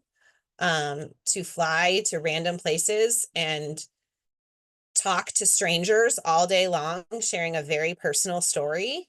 It is not a small ask that I make of the people on my medical outreach team. And I just so appreciate every single one of them who is willing to just dive into this very surreal experience, standing at a table, awkwardly talking to people about a very personal thing for hours on end. It's huge and it makes a huge difference, but it is not a small ask. And so whether it's the DSDN fundraisers who are helping raise the money for these, or the people who are actually out there having the awkward conversations, this has been a huge thing over the years that we've accomplished. And I'm so excited to see where we go next.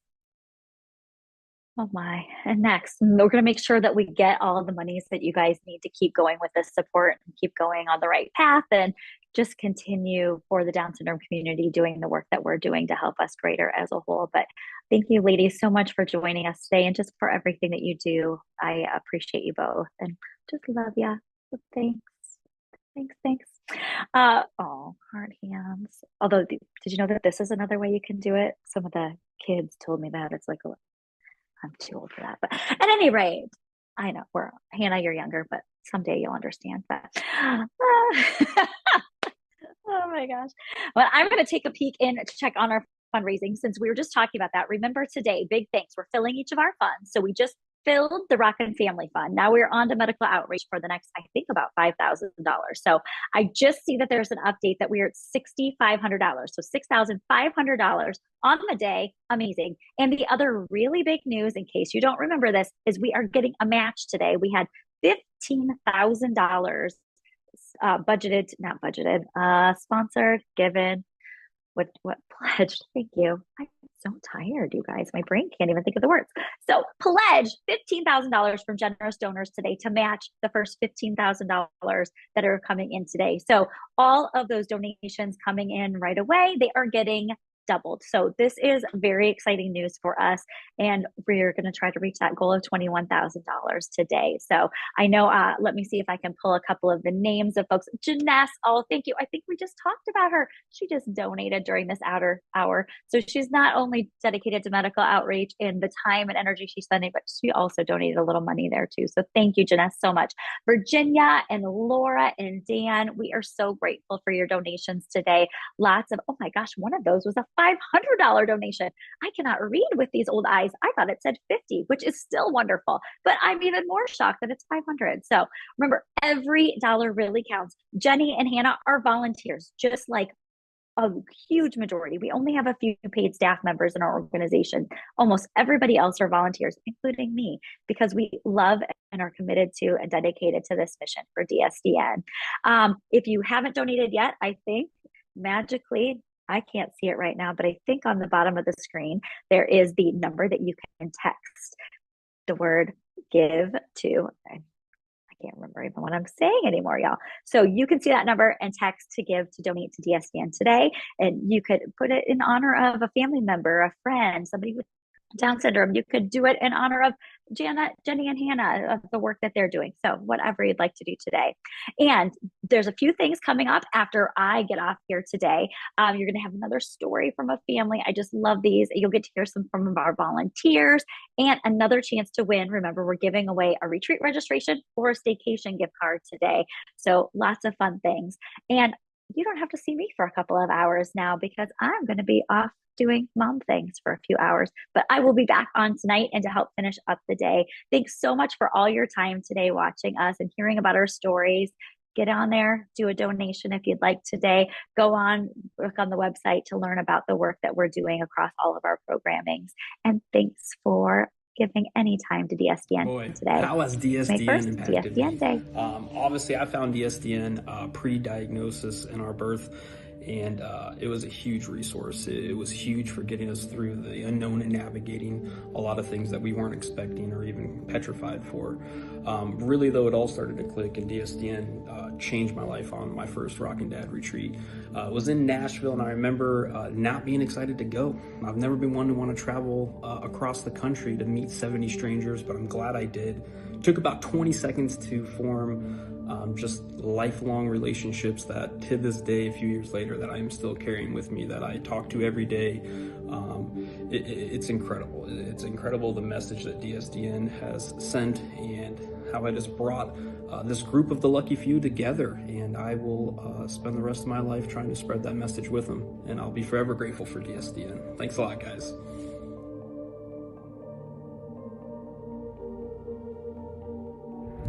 Hi everyone, this is Livia Allen, the Medical Outreach Coordinator. I just wanted to extend my deepest gratitude for each and every one of you that's on the Medical Outreach team. I have worked with several of you personally, and I can see how valuable this work is, which is something that really makes me want to work with each and every one of you continually to help improve the mission of DSDN. You guys are doing very valuable work, and I appreciate every single one of you. I've loved working with all of you, and thank you from the bottom of my heart for all that you do for DSDN.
Our sponsor for this hour is Alivia. Alivia is a social impact women's wear brand inspired by the artistic expressions of people with disabilities. Every collection begins by transforming the artwork of creators with disabilities into bold prints and embroidery across elevated silhouettes. Each creator is paid for their artwork, and 10% of every purchase is donated to their nonprofit art therapy program, providing a lasting impact for generations of creators to come. Alivia aims to give purpose and voice to the previously unheard, showcasing the many talents of people with disabilities. Thank you, Alivia, for your support of DSDN. All right, we are live again. Welcome back, everyone. We have another great segment ahead. This hour, we are going to hear from a couple of our board members. We have Dr. Cassandra Drake with us and Tony Nowicki here today.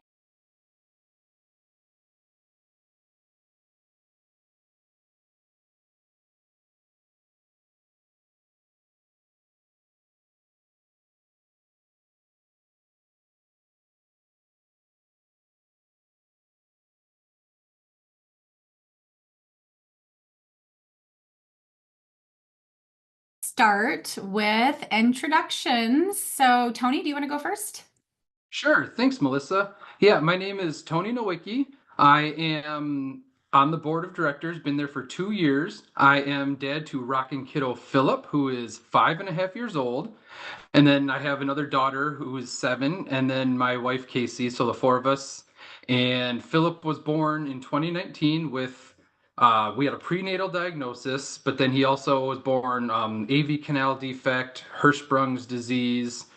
So we did 10 weeks in the NICU, 12 weeks in the PICU. He has a G tube. We've done, the standard eyes, ears, ear tubes, all sorts of. We did glasses for a while. So we're through the medical stuff now. We're into behavioral stuff, and he's about to start kindergarten this fall. So we're really excited about that.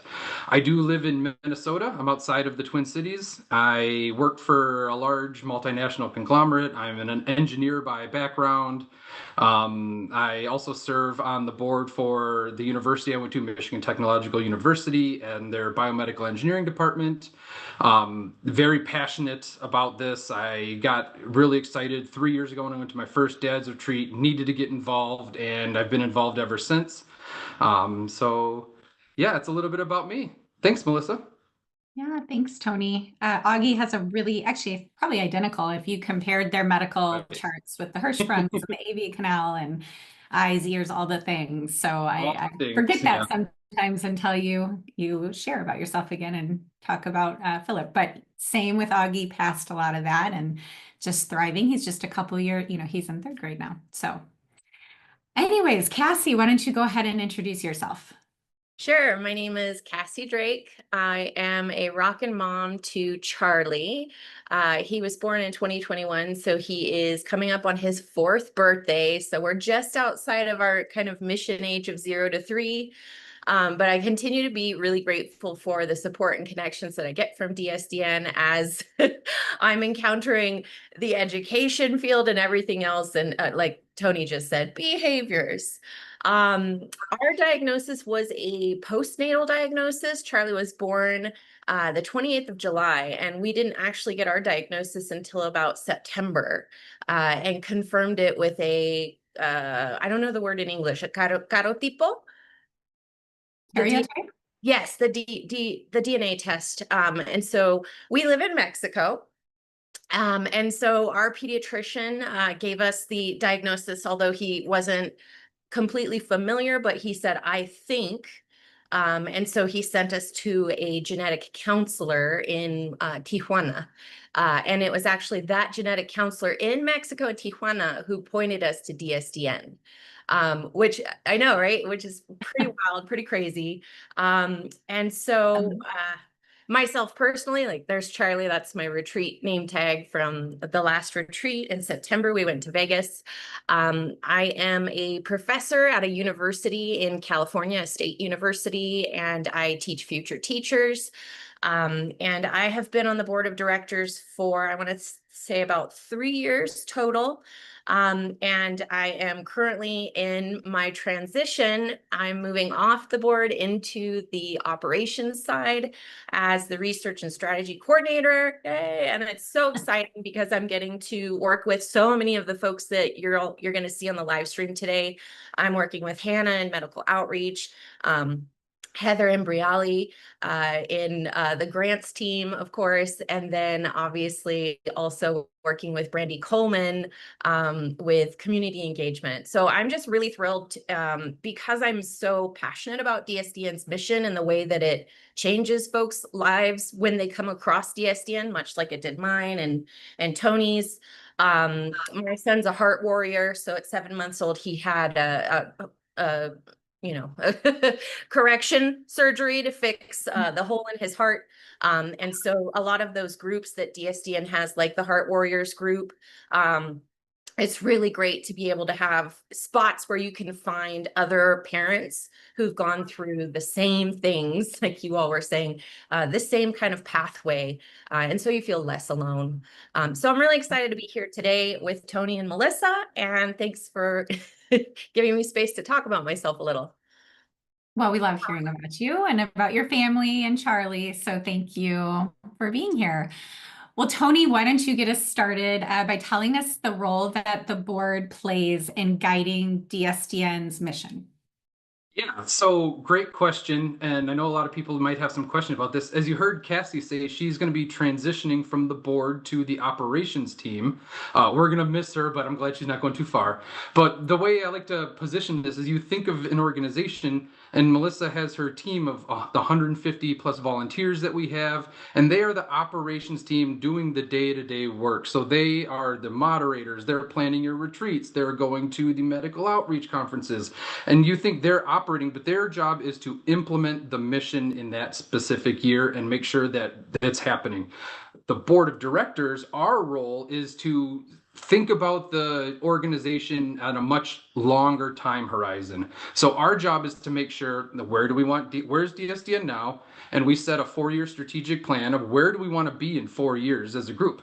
And then what metrics do we need to hit along the way to get there? And Melissa with her operations team then builds out the action plan that the operations team is going to do to ensure that we can make that term-long vision. And so when things start to veer off on a plan, the board can jump in and provide guidance and help. Melissa can come to us because we want to be a resource, not just a gatekeeper, for example. We want to be able to provide value to her, but we would think about the organization on a longer term in order to think about where do we want to be, how do we position the group to be not just where we're at now, but more successful in a few years. And so it's our job to provide the higher level view in order to make the strategy happen.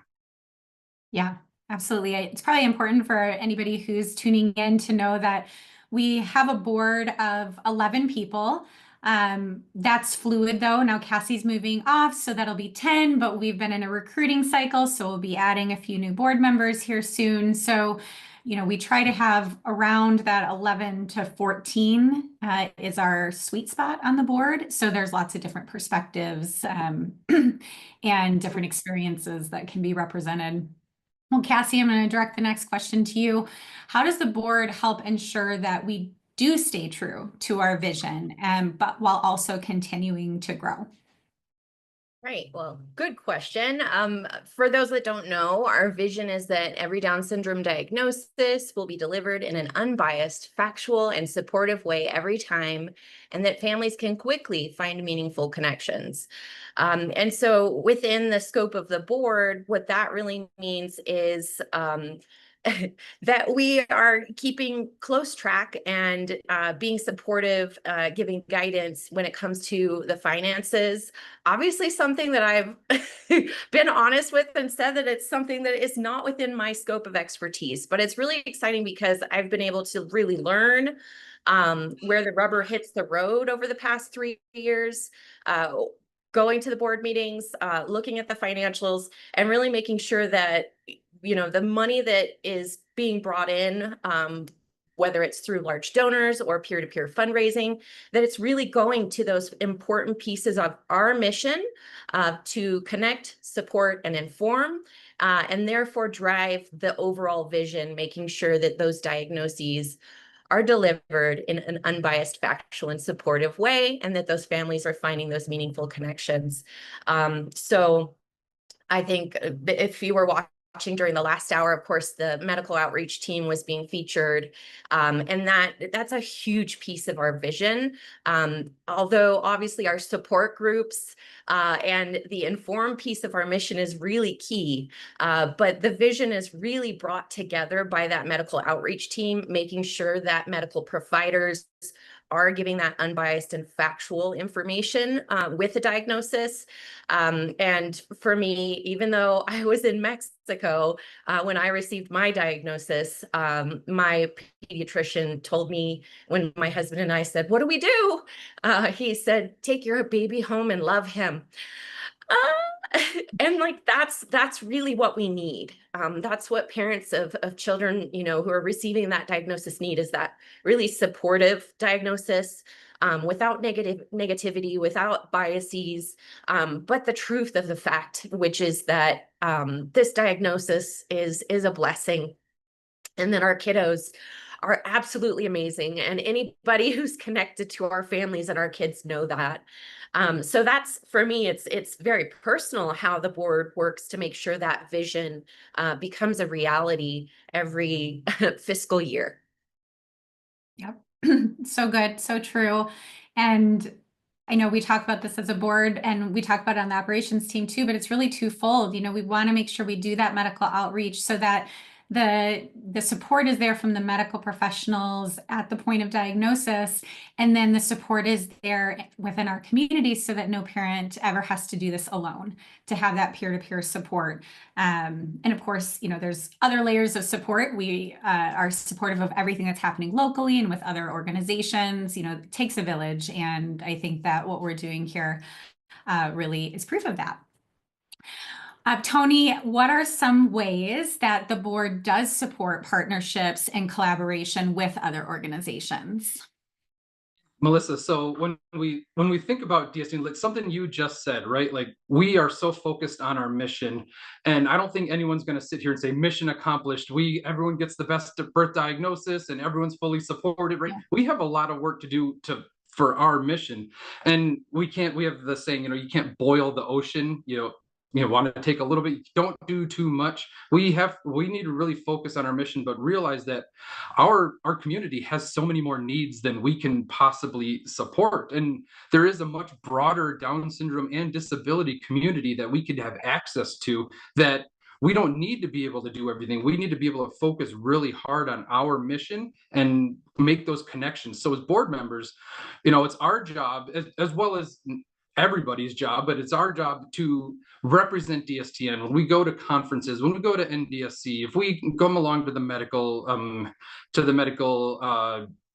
groups and conferences. It's our job to represent DSDN and to make those connections and to facilitate those. And we're always looking for, how can you help me and how can we help you? There's going to be people that we see that need help and we know exactly who to send them to. But with a quid pro quo that we've, built this relationship up, they're going to find people who they can't support, but they know we can, and they're going to send them our way. And so that's just, as part of the board, really focusing on how do we make those meaningful connections? How can we always be representing DSDN? How can we always be trying to bring more people into the fold and be more inclusive and reach more people, but then also know that we can't do it all. So how do we also support our others? And you see that with the partnerships, the sponsorships that we sponsor, the sponsorships that other people are sponsoring today. A lot of these connections and these other groups, it's just a large community seeing ourselves as part of the fabric of this community, an integral part that has a really important focus. I think we've all felt that, but we got to know that we're just a part, and seeing ourselves as this giant network, helping lift everyone up, making those connections as part of what we do as a board too, outside of just the meetings and the day-to-day and this and that. It's representing us on a larger platform. Absolutely. Yes. Well, you've both mentioned vision and future, and so let's hear a little bit about that. Cassie, what excites you about the future of DSDN? Ooh, well, I mean, at a baseline, just the fact that there are always Down syndrome diagnoses being delivered across diverse identities within our nation as well as the world. Down syndrome does not occur in one group more than another. And so the fact that our community is always continuously growing, first of all, that's just, to me, that's an exciting thing to be part of. And, like I mentioned earlier, I'm part of the Heart Warriors group. And so there's always folks being added to that group who are looking for, reassurance or guidance. And like, what am I going to expect as I wait for my child during their heart surgery and that sort of thing. But if I think about it, if I kind of think about some of the initiatives that I'm involved in with DSDN, what I'm really excited about for our future is the DSDN app. And so if, family, parents who've been connected to DSDN for the past, 3-4 years know that we recently transitioned over from our kind of disjointed Facebook groups, where obviously that's where we started. So that was really, really important. But we made the strategic decision as a board to move our community off of Facebook to our own secure, safe, we hold all the data within our application. And then I really love the fact that there's kind of limitless possibilities with the potential for our app to grow and meet the needs of our community. So my work that I'm doing with Heather and the grant team, we're really leaning into not just where can we find grants to support our mission, but where could we find grants to support the growth of our application? And so we have 3 or 4 in our crosshairs right now. And for me, it's really exciting to be writing those grant proposals and talking about the potential of DSDN within our app, what we can offer our parents and those groups. The fact that, our parent identity groups within the app are growing and we're adding new groups. I believe we recently, Melissa, I need help with the acronym. We recently started up Don't know if there's an acronym, but go ahead. You try it. The native. Okay. Well, it's a group basically I'll tell you. It's American Indian First Nations Indigenous Family Group. Exactly. And so it's a hard one to remember, but it's an important group to have in the community. Right, exactly. So just the fact that we are making space for diverse groups of parents to come in and have a space where they can connect with folks that have similar life experiences to them. I just to me, it's really cool. And so we do have Rockin' Moms in Espanol. I myself am a Spanish speaker, but next I believe the next group that's coming up on deck is going to be the Latino Hispanic group. And so we're continuing to grow and build our capacity with the app. And I know change is hard. A lot of us were there through that transition coming over into the app from Facebook. But I think there's so much value, at least for me as a mom, within our current landscape of having my information. And if I want to post pictures of my son, or if I want to share personal things, that I know that that information and my data is safe and not necessarily out in a social media like landscape where it can be bought and sold and scooped up and that sort of thing. So yeah, that's what I'm super excited about. And so happy that you're part of the operations team. I mean, I know you're making an impact on either side, board or operations, but really, really happy to have you on the operations side to help guide some of this work. Thank you. Well, Tony, same thing. Anything to add about the future and what excites you? Yeah, I would echo everything Cassie just said. And the final part is the growth, right? We are seeing new active users still coming onto the app. We're seeing the number of people we're able to reach. We all felt that spark, right? When we found DSDN, it was, I found my community. These people get it. They understand. And I felt so welcomed. I felt the answers for the questions. So as the community grows, we're not only giving more people that hope and that spark, but then we're also building our network of people who have been there before and done it. And there's more information to then share and pass on and pay it forward. So that's what I'm excited about. As we've been growing and as we continue to grow, we're going to be reaching more people, as Cassie brought in, more diverse people and just more people, giving more hope. And then at the same time, just being able to have a more wealth of knowledge to be able to share and answer more people's questions. Yep, I love that too. Well, thank you so much to both of you for your time today and for representing our board. We are hearing from a couple other board members at different times. You know, everybody has jobs and other commitments, so it was hard to get everybody at the same time, but we're so glad that we had you two to talk about the role of the board, what it means to DSDN, and how you're guiding us into the future. So thank you for your time today and also for just your commitment to DSDN. It's a pleasure. Thank you. Both. Thank you. Hi, Mom. Oh, and I just before we, I'm going to give a fundraising update, but I don't know if your, what are they called? Your little spaceships. I don't know if everybody got to see that, but this is what Cassie's known for, is her reactions. There it is. She's just the best at reactions during her board meetings. And so I hope they showed up live. Anyways, I'm going to transition over to check on our fundraising and see how we're doing. So it looks like we've had Barbara. Thank you for your $21 donation. Every dollar counts today. So thank you. We are up to $6,524 and growing. So I'm hopeful the text number is on the live stream right now. So look there. The number is 855-644-2007. If you just type in the word give to that number, it's going to get you to where you can donate to support the mission and this vision that Tony and Cassie have been talking about. So before we log off again, I want to tell you what's coming up. So next session, we actually have one of our parents, that our Rockin' parents, is going to be with me. We're going to just highlight her story, and you don't want to miss that. We also have another impact story, a volunteer thank you, and another opportunity to win. So thanks for joining us live. We will be back again live in about 38 minutes. See you then. Hi everyone. I'm so grateful for DSDN.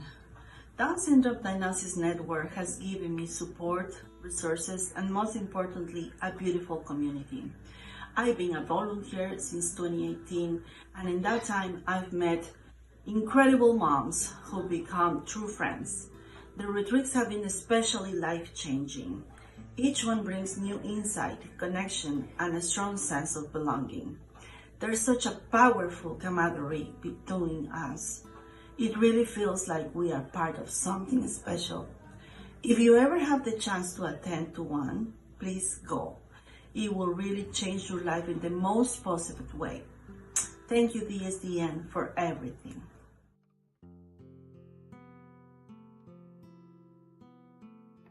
Hello everyone, I'm Kathleen Seitz, President of DSDN, and today we are celebrating something very special, DSDN Day.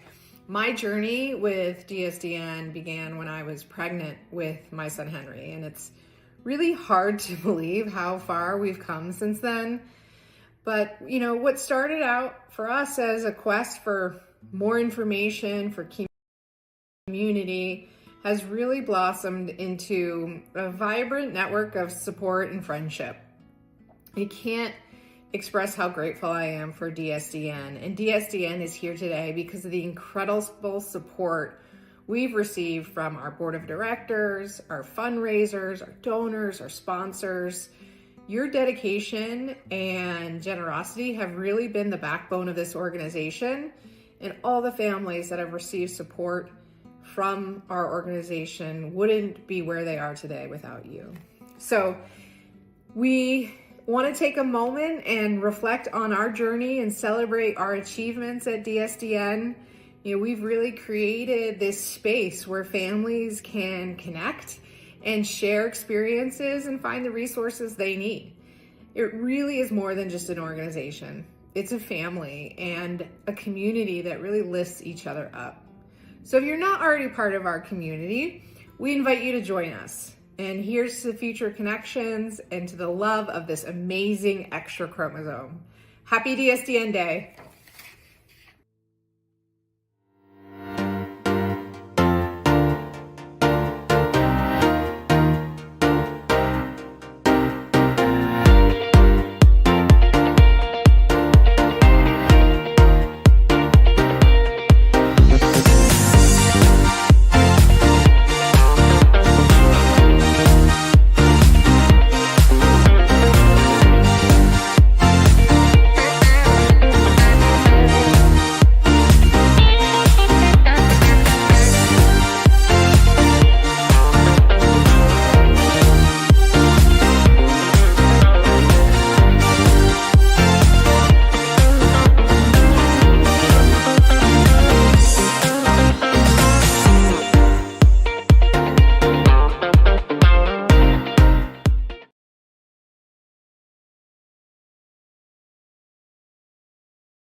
Our sponsor for this hour is Adam and Kara Miller. Adam and Kara's Arbonne business has transformed their family, both physically and financially, with 400 plus pure, safe, and clean products, including nutrition, skincare, makeup, and baby care. They never worry about harsh chemicals. Even their sweet boy with Down syndrome, Charlie Roy, thrives on the protein and baby care line. Thank you, Adam and Kara, for your support of DSDN.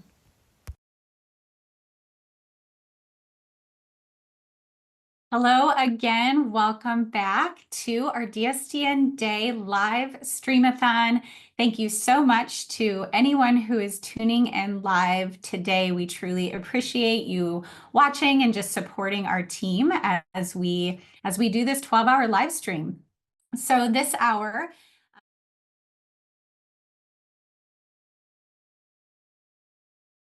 and so I'm just going to start by saying that parents are the heart of our mission. Everything we do is for the new and expectant parent that is receiving a Down syndrome diagnosis or has recently received a Down syndrome diagnosis. And so part of today is hearing from those rockin' parents. We call them rockin' parents because we believe our kids rock their extra chromosome, but we get this special opportunity to hear from different parents. So it is my pleasure to welcome Etsuko James to the live stream. So why don't you go ahead and introduce yourself to get us started? Sure. My name is Etsuko James. I am a wife and a mom to 4 beautiful girls. 3 of them are my bonus daughters. I call them, I inherited them when I got married. And our youngest, who's rocking the extra chromie, is 3 years old. We live south of Atlanta, South Metro Atlanta area, and we are just rocking it out, loving music, traveling. I'm half Asian, so all things Asian cuisines. So, yeah. Well, I love that. Thank you for sharing about yourself. And so our talk today, we're going to hear a little bit about, just what your journey has been with DSDN, what that's looked like, and then also your experience as a volunteer. That is where I see your name. That is how I know you, is because you are just doing so much for us on our online support team. And so we truly appreciate you. But before we dive into the work that you do as a volunteer, why don't you share what has been the most meaningful part of connecting with other families through DSDN? Sure. So for me, I didn't find DSDN until a little later. She was about 2.5. And so the most amazing part of being a part of DSDN is finding a community in such a very specific and supportive way, right? I think I heard about it. I had some pamphlets about it when she was first born, but it gets kind of lost in all of that. And so, like I said, I didn't really plug in until we were getting ready for her IUP. And I was scrambling for a community for questions and all of that stuff. And so once I got connected, I realized DSDN wasn't just one big group, but a lot of subgroups and a lot of supports, right? Tailored to very specific needs. And that really changed. It was a game changer for me. And so, it's one thing to ask a question to this big group hoping somebody will answer. With DSDN, there's specific groups for IEP support. That's how I kind of got started. And then GI issue is another group that we get about, and just with people who get it. So when I'm throwing questions, there's answers, there's suggestions, there's encouragements. And so that has been really helpful for me, because we get kind of tired, well, not tired, but discouraged sometimes and frustrated with the medical professionals with different solutions or not having any solutions. And specifically with the GI concern groups, it really helped me come up with regimens and creams and all that stuff that really helped my daughter. And so beyond that, it's just kind of like an unspoken understanding. So when I found out about DSDN, I found out about the retreat, I fundraised and I went and I got connected. And it's just like family, long lost family. that gets it. So I found my tribe. I'm also part of the Black Families group. And so that really helped me belong and get going within the group. No, I love that. And for those that don't know, the bread and butter of what we do is our birth groups. So we try to connect parents that have kids that are the same age, and we try to connect as early as possible in that journey. But some parents find us right away, and some parents like you, they don't find us until they're searching for something specific. And that's where all of our topical groups come into play. We have over 100 group, or over 60, I guess over 100 groups total, but over 65 groups that are focused on different medical conditions as well as parent and family identities, so that parents can just go deeper in those lived and shared experiences. And we never kick people out of the group, even though our focus is 0 to 3, once your child turns 4, it's not like you're booted. We really embrace those parents as the stories, the advice, the experience. It's key to what we do, because, my son's now 9, and I can share my experiences on the IEP, on academic stuff or medical stuff, and parents that are a few years ahead of me are helping to do the same for where we're at. So so true. What your experience has been is hopefully what others have seen in our groups as well. Yeah. Well, what is one way that DSDN has supported your family that was maybe unexpected? I think in the same sense of that targeted support. There are many different groups, right, online and locally and stuff, but that having that targeted support is really helpful, especially for us, or for me, with Hirschsprung's disease, which is a GI issue that we are navigating through.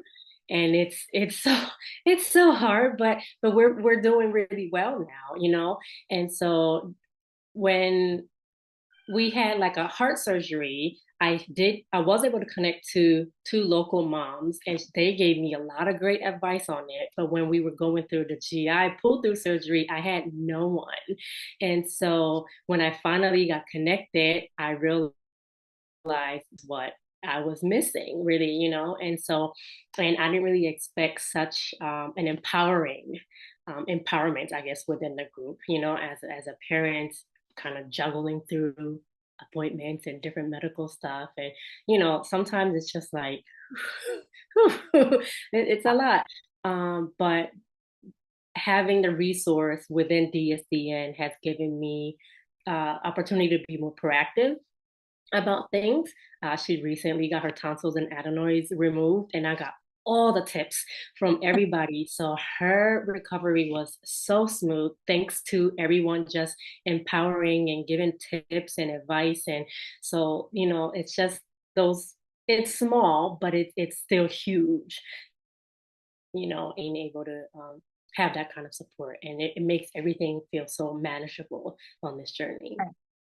Well, I'm so glad her surgery went well and that you felt like you got all of the support that you needed. I mean, there's been so many other families that have gone through that. It's very common in our community. So yeah, all of the tips and the things that we learn, and just being able to pass it on. And my son has Hirschsprung's disease too. And I didn't know anybody locally that had Down syndrome and Hirschsprung's either, but it is not common, but it's more common to hear it within our community. And so being able to connect people around GI issues, and Hirschsprung's is one of the main ones that we see in our groups. So now you have connections to hundreds of people that have that same diagnosis. It's amazing.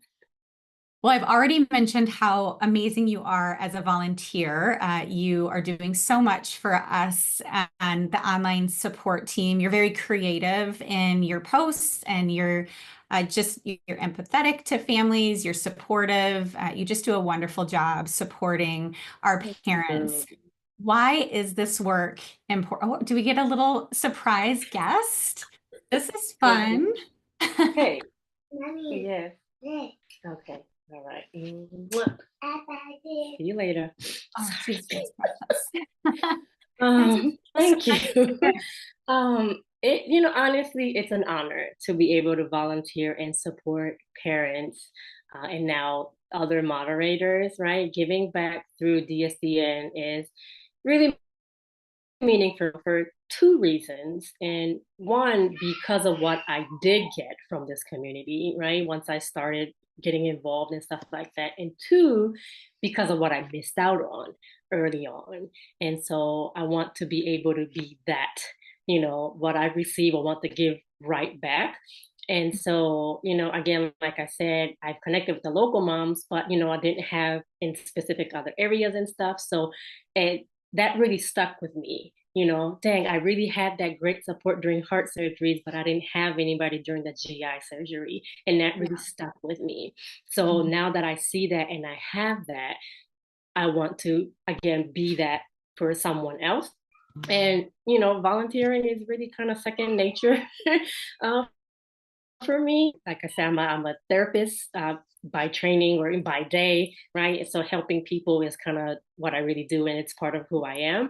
And so, and I also used to be at our airlines. I'm also a flight attendant by night, and so I used to be a part of the peer support program there. And so, helping flight attendants through things only we understand. And now it's just kind of my audience shifted. And it's just now I'm supporting parents in things that only we understand. And so that really just makes sense to me, I guess, and so I just want to, again, be that. And so, again, now as a lead moderator, I get to support not just the parents, but also the moderators. And that's also really meaningful, because then it feels like my kind of in my purpose, walking, in my purpose and my path, and to be able to do that. So honestly, it really just what fills my cup. And it's such an honor to be able to be a part of this great team.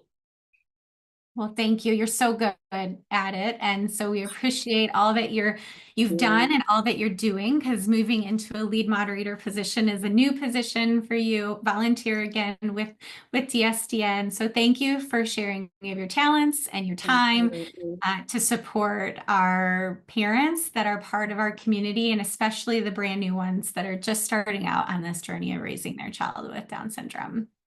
And thank you so much for joining me today. We really appreciate your commitment for having just a few minutes to talk and to hear your story.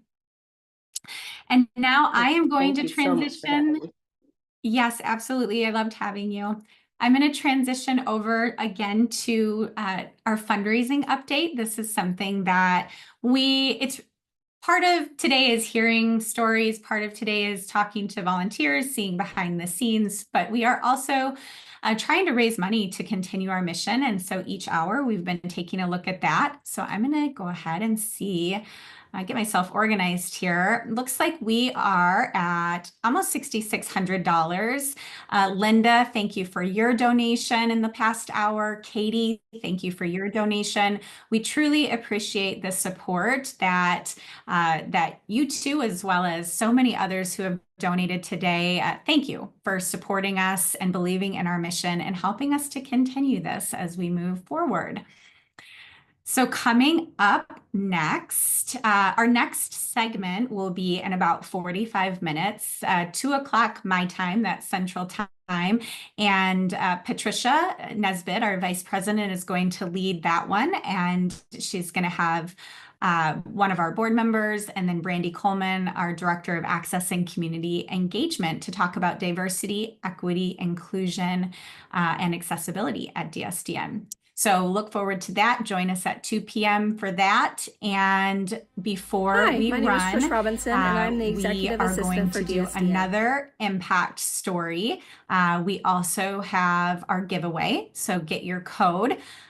Thank you for being here. I can't physically see you, but I feel you today. Appreciate you. We are so glad that you're part of this.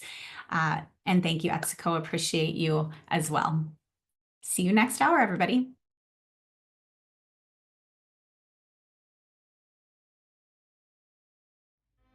Hi, my name is Trish Robinson, and I'm the Executive Assistant for DSDN. I've been involved with DSDN since 2019. I've served as a moderator and as a social media director, but of course I'm also a parent. DSDN has been very important to me in my journey as a Down syndrome rockin' mom. Not only was I completely surprised of having a child at the age of 45, but then learning that my child was going to have Down syndrome. After Joseph was born, I found DSDN and created this network of other moms with kids that were the same age. Through that, I have gained a lot of knowledge and information and support. DSDN will always continue to be part of my life, and I hope that you will get just as much out of it as I have.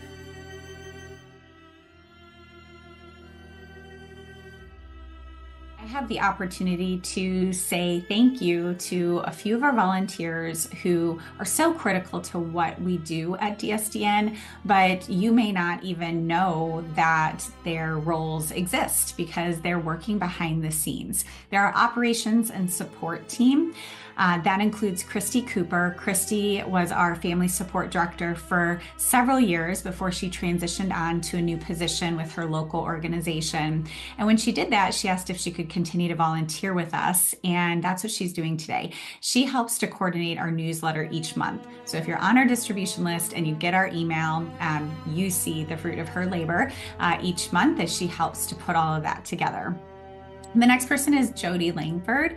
Jody is our material distribution coordinator. And so if you've ever requested our free materials, she is the one that packages those up and gets them sent out. So we truly are appreciative of everything that she does, getting the word out, making sure parents know about us, making sure medical providers know about us. That's such a key part of who we are and what our future looks like, because we intend to continue to grow and to reach more new and expectant parents. And so Jody is a huge part of that. And then finally, Trish Robinson. Trish is our executive assistant here at DSDN. She also coordinates our on-site auction that we do at the Rockin' Mom Retreat. Just an incredible person overall. She does so much for the Down syndrome community, both locally and nationally. And I truly can't do what I do without her by my side. So thank you, Trish. Thank you, Jody. And thank you, Christy. You are valued, you're appreciated. Thank you for being part of the DSDN team.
Our sponsor for this hour is LuMind IDSC. LuMind IDSC is a national Down syndrome research advocacy organization that serves as the bridge between researchers and the Down syndrome community. Founded in 2004 by two families seeking better research and more meaningful connections, today LuMind IDSC envisions a world where every person with Down syndrome thrives with improved health, independence, and opportunities to reach their fullest potential. LuMind IDSC programs accelerate research for people with Down syndrome and empower families with connections, resources, and support. Thank you, LuMind IDSC, for your support of DSDN. Hi, everyone. Welcome back to DSDN Day Live. My name is Patricia Nesbitt, and I'm the Vice President of the board with this wonderful organization. At DSDN, we value the diversity that exists within the Down syndrome community and strive to reflect that in our team, the community we serve, our programs, and our services. Today, we get to talk to one of our board members, Sarah, and our Director of Access and Community Engagement, Brandy, to better understand the vision and work that is happening here at DSDN. Welcome, Sarah and Brandy. Welcome to DSDN. Happy DSDN Day! Yay! I know we're all so excited. To get started, we would love for our audience to get to know you better. Could you start by introducing yourselves and sharing a little bit about you and what you do for DSDN? Sure. Go ahead, Sarah. Sure. Go first. Thank you. Hi, I'm Sarah Mesa Haas. My pronouns are she, her. I'm on the board of directors of DSDN. I just started at the end of last year. I'm also on the nominating committee. I have a rockin' kiddo who's 6 years old. His name is Tyson. I'm also of Chamorro and Japanese American descent. Chamorro is from Guam. So, hafa day, everybody. And Brandy, what about you? I am Brandy Coleman in Tucson, Arizona. Wife, mother to 7. My rockin' kid is Bellamy, who is 7 years old. And let's see, something about me. I love French fries with ranch. Yummy.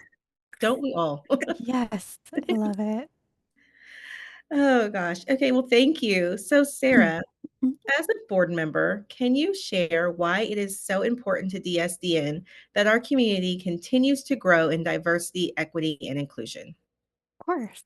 I enjoy being on the board, and especially this is close to my heart. I think of Down syndrome as something that doesn't discriminate against race, socioeconomic background, gender, language, geographic location, any identity that we have. So any family can face a Down syndrome diagnosis. And with that, it's a different journey for each person. So I'd like to say that DSDN wants to be culturally competent and be able to address different identities, how each family experiences a Down syndrome diagnosis, what values and morals they bring to the table. And I think it's important for DSDN to look at these different identities and be able to support and connect and change in ways that will help grow the community, grow the different identities, and help people feel more connected and that they're not isolated. And that's what's really important to me. I want to make sure that we uplift voices that we don't necessarily hear all the time. That is so true. You know, my rockin' kiddo is Jax, and he's 4. And when we had got our diagnosis, I realized that I had never seen an African American child with Down syndrome, and I could not picture what he would look like. And that's what led me to DSDN, was their Black Families group. That's the first place where I joined, and then led to all the other connections I was able to make through the organization. So true. Such a good point. Brandy, you're up. Yes, ma'am. You're on the front lines of DSDN every day. So tell us, what are some ways that DSDN is actively working to make every parent feel seen, heard, and valued? Well, first, I'm going to pop back to what you said, Patricia. I actually joined DSDN for the same reason. I had never seen another Black child with Down syndrome. And when I Googled it, it was super scary. So scary. Right. It's very scary. And I felt really alone. And I thought, geez, Black people have to get Down syndrome too, just like you said, Sarah, it doesn't discriminate. So where are we at? And that eventually has led me to the position that I'm in now with DSDN, because it's so important that when any family goes to, Mr. Google and says, whatever it is that they're putting in that has to do with their Down syndrome diagnosis, that they are able to see something or see someone or connect with someone that represents them also. And so part of that is our groups. We have several groups under myself. We have Black Family Support, Rockin' Moms in Espanol. We have Asian families. We have Southeast Asian families, African families, parenting as LGBTQIA plus families. Okay. I just saw the chat come Yeah. through. It was going so good. I know, I loved it.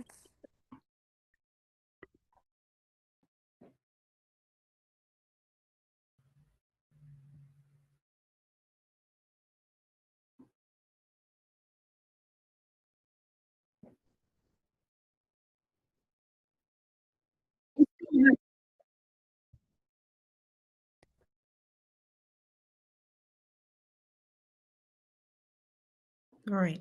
Thank you, And Melissa. we're back.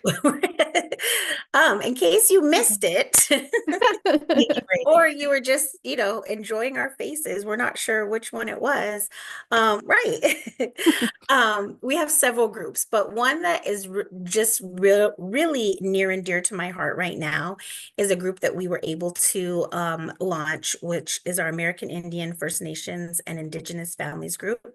I attended a conference, the NDSC conference last year, and I ran into a mom who said, well, I'm not Black, but we don't have somewhere that I belong. So can I, join you? Of course, I said, you can join me, but we're going to do one better. We're going to create a space that is also for you. And so that was my mission from there, working with Melissa Shotwell to figure out what groups were missing. And, now we're headed to just so many more aspects to make sure that everybody is able to feel represented within DSDN. That's wonderful. You're doing amazing work. And I know that You. we on the board really appreciate all that you and Melissa do. Thank you. Sarah, so tell us, what does a truly inclusive DSDN community look like? So, to me, a true inclusive DSDN community means a person doesn't have to assimilate to the majority to feel like they're welcome. They would feel belonging just by being who they are. So each person is worthy just by coming to the table. So I'd love to see everybody come in and not feel isolated, as Brandy was talking about. And as DSDN grows, the community grows, I encourage people to talk about how they don't feel represented and that we can be in more inclusive environment. I come from a very small majority too. I'm a Pacific Islander descent. We're a very small majority or small minority, excuse me. And I often feel, oh, I'm not represented. Where are my people? Same as you. I don't know that I could even pull up on Google a Pacific Islander person with Down syndrome. And that makes me sad. And I would love to be able to bring that to the table for DSDN and for DSDN to branch out to all the different underrepresented voices. Well, it's on our list. Yes. Yay. I know. Yeah, it's great. Great to hear. Well, Brandy, to that end, what else is ahead for DEI and DSDN? What else can we look forward to? So many things. Sometimes Melissa has to tell me to slow down. We can't do it all in one night because I'm going a mile a minute. I want to, you just want to get it done because I don't want any one person to feel like, hey, I don't belong. So the biggest thing is strategic planning. So we've set out to create a strategic planning that will encompass to 2028 and help lay out those guidelines, lay out what that looks like. How can we get there? Who do we need to get there? Because there's so many key important people to help us get there. It's not just me, it's not just Melissa, it's not just the board, right? It's our families too. And what are they needing? What are they wanting? What does that look like? So there's some really deep planning that needs to go into that. The other thing that I'm really excited about is that I've been given some opportunities to work with NDSS and NDSC, and most recently with their diversity, inclusion, and representation team for the upcoming NDSC conference. So I'm pretty excited about that. So you'll see me there representing DSDN, but also working to coordinate how we are working as these other major organizations. How are we all working together to support our families in all the ways that we can? So I have that. And then again, we're continuing to listen to families' voices, and we need these groups or we need these supports. So how can we implement them? But we can't do it without the support of our families and the support of our allies out there too. So I'm all ears. You know, if you got something, send it my way. I love to talk things through. That's wonderful. Thank you. Well, ladies, thank you both for joining us today. I think we're going to take a quick look at our fundraising. Speaking of those who are there supporting us and our allies, we appreciate you so much. Yes, thank you. Yes, thank you. Thank you. Let's take a look at how we're doing. So right now we are at about $7,500.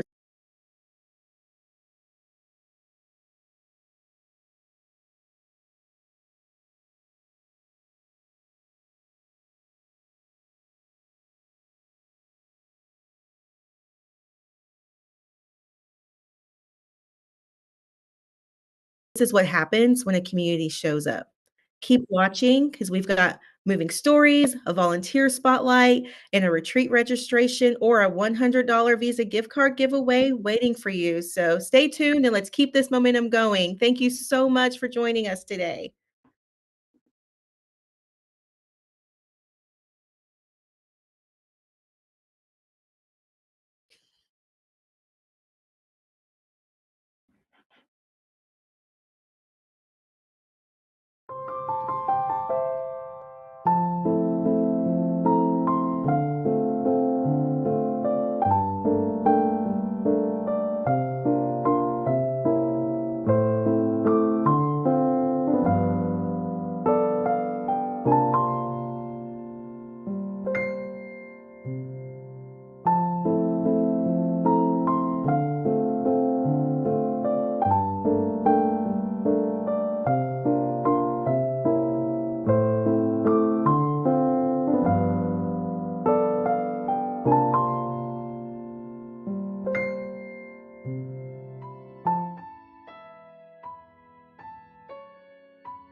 We spent a lot of time today thanking those individuals who have given of their time to DSDN, those who volunteer with us to make our mission happen day in and day out. I also want to take a moment to say thank you to our financial supporters, those who have donated directly to us, those who fundraise, and their family, friends, and supporters who donate to them on behalf of DSDN. We truly, truly appreciate every single one of you and would not be where we are today as an organization and cannot go where we want to go in the future without your support. So thank you to the other organizations that collaborate and financially support us at our retreats, those who have sponsored us today during our DSDN Day live stream. Truly, again, thank you for believing in the work that we do. Together, we are making a difference for expectant and new parents who are just starting out on this journey. So thanks for being part of it with us. We appreciate you.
Our sponsor for this hour is Troy Made It.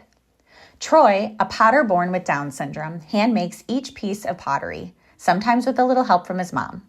100% of the proceeds from his pottery sales are donated to nonprofit organizations that are making the world a better place. Thank you, Troy, for your support of DSDN.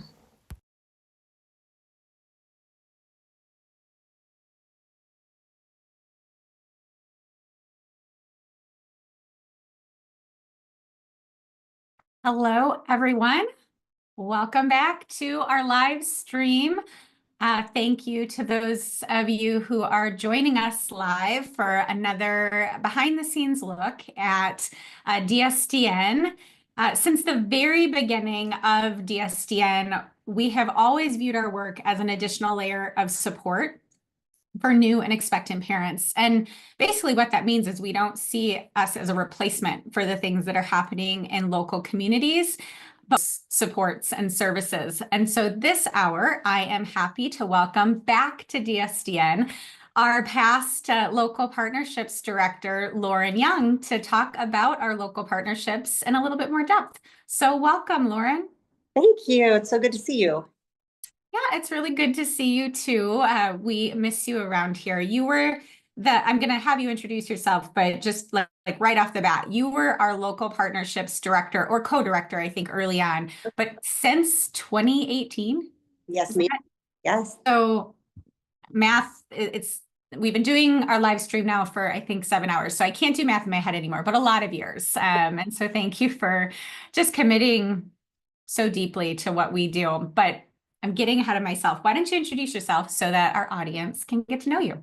Sure. I'm Lauren Young. I was the former local partnership director with DSDN. I have 3 kids.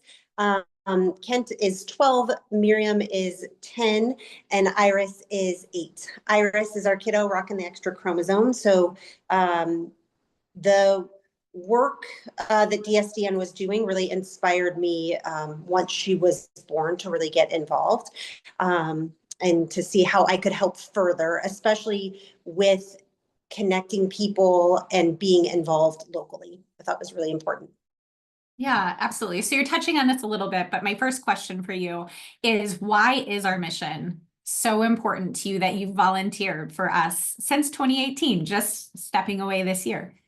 Yes, I think it's really important that those families feel connected. Online, I think, is a massive connection. I think you can connect without people knowing who you are, which is kind of nice, without being really personal. But you can also become really personal in those birth groups. And anyways, it has become a really close-knit family. I think that is important. But I also think, like you said, there's an added layer that the local organizations bring and that connection that they can have. But also, DSDN was really important to me too, finding families that had diagnoses that matched mine that weren't in the area, you know, those things that are really specific. Early on, we had a G-tube, we had an NG tube, the heart defect, all of those things that I couldn't find specifically in that moment. You know, I could get on to DSDN at midnight and find a connection, which was really cool. Right. That has been a common thing mentioned today, just the topical groups and knowing that there's someone within our network that's going to have experience with what you're going through that you might not be able to find anywhere else. So we share that experience for sure. Well, what about local partnerships, or why are local partnerships so important to DSDN? And what have you learned through that in the last several years? Sure. I've learned that you also need that connection within your community. And it doesn't have to be, you know, the local organization's fabulous, but what I also learned is that local organizations don't have to be right down the street from you. They can be 2 hours away, but they have a community of people that is close to you because they have all those extra connections. So for example, I think there's 15 of us that are really, really close in birth, like maybe our kids are 6 months apart, and we met randomly at either local events or Target or getting coffee, like just kept finding people that had kids with Down syndrome that were a very similar age. And it feels like we have really brought our kids up together. So that local is really nice. And then also with the siblings, can all support each other, which is really cool too. Right. Yes. The online conversations are important for all the reasons we've been talking about, but sometimes just being able to sit over coffee or, see somebody face to face, give them a hug is equally important. So can you share more about the connections that you've helped make in your role with DSDN between DSDN and their local support network? Yes. So a lot of our connections, you would think, are parents getting a new diagnosis or having a new baby. Those connections are really great, especially because those parents are so frantic to find someone who is similar to them or find someone who has experience like them that maybe has an older child and can kind of walk them through it. So I reach out to not only the parent, but the executive director. And then normally what's really cool is the executive director or the person in charge locally introduces them to another family. Of course, they always reach out and say, hello, congratulations, but that handoff to the next person, which is really what they want, is that experienced parent, is nice. And then the other thing, many reasons why people reach out for connections, but we can connect to those topical groups. So if you have something new coming about, an auditory issue maybe, or something that you're experiencing and not yet, we can connect you with those groups. And then too, for families that are moving to a new area. So they might have an older child or they might have across the country. It's really nice too for them to be able to reach out prior to moving to get that information. Sometimes it's just they need a connection and they haven't connected. So that's always, but the age span is very vast. Yes, absolutely. Well, I want to emphasize for those that maybe missed it or just to clarify how important like what you've been doing. So you're essentially doing a warm handoff. We're not just giving somebody like, here's your local or contact information, give them a call. You're trying to make that connection directly with a person in their community, in their local support network, so that they can like pick it right up, pick up that support. So I think that's great. Do you know how many connections you've made between parents that have, requested to have that connection made? Do you have any idea how many you've made since you started? I do not. I have no idea. I do. I looked before this.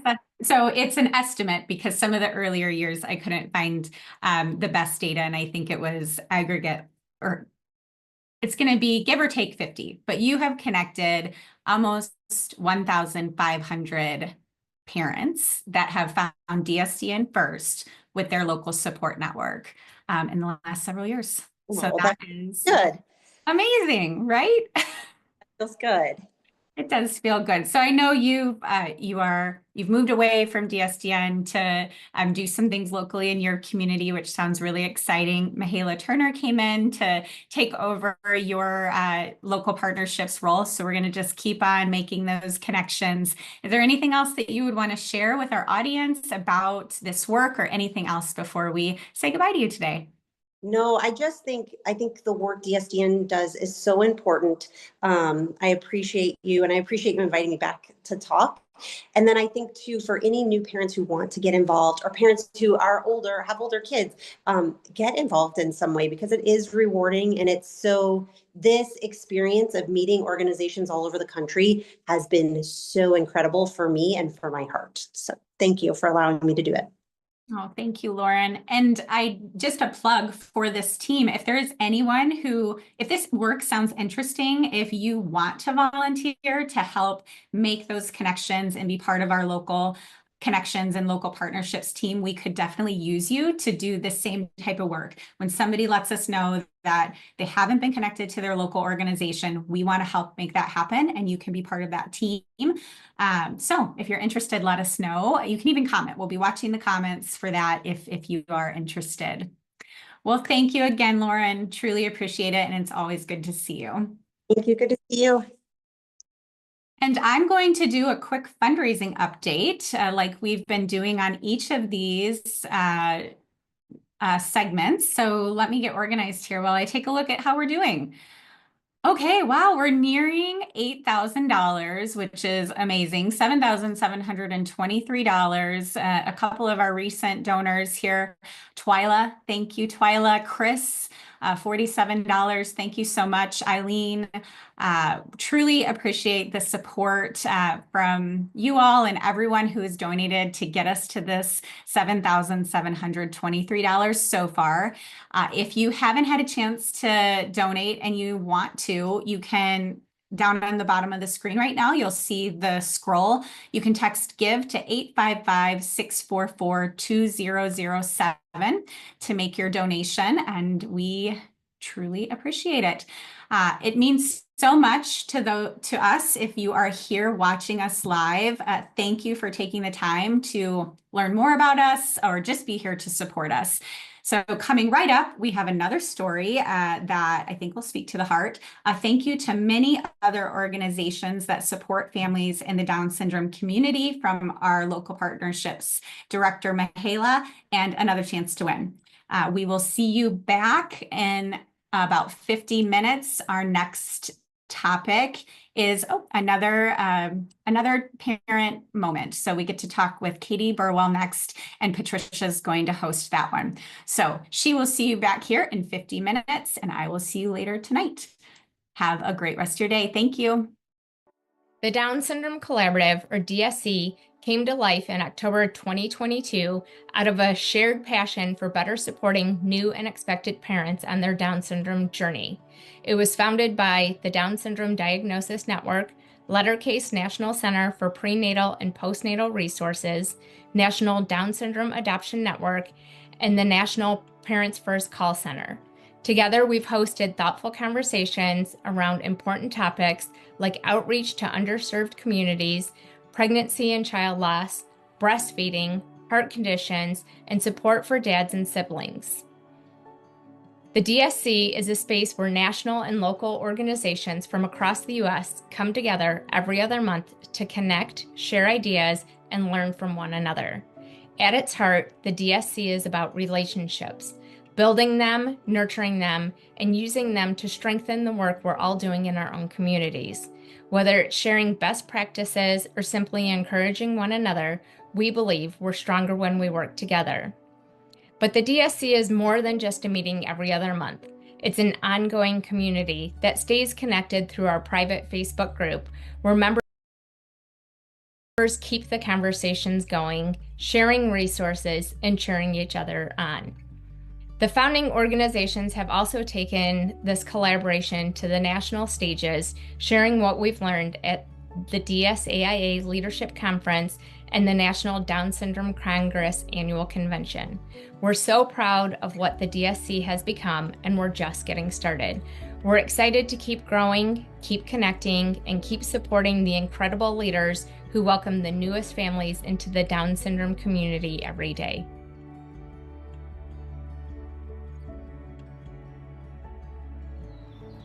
Hi everyone, my name is Mihaela Turner and I'm the Local Partnerships Director with DSDN.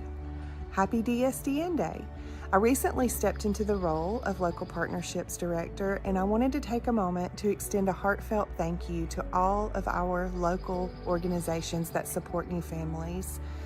We could not do this work without you, and we appreciate that you provide another layer of support for our families who are navigating a new Down syndrome diagnosis. So, on behalf of all of DSDN, thank you for the work you do, and I look forward to working with you in the future. Happy DSDN Day!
Our sponsor for this hour is National Down Syndrome Congress.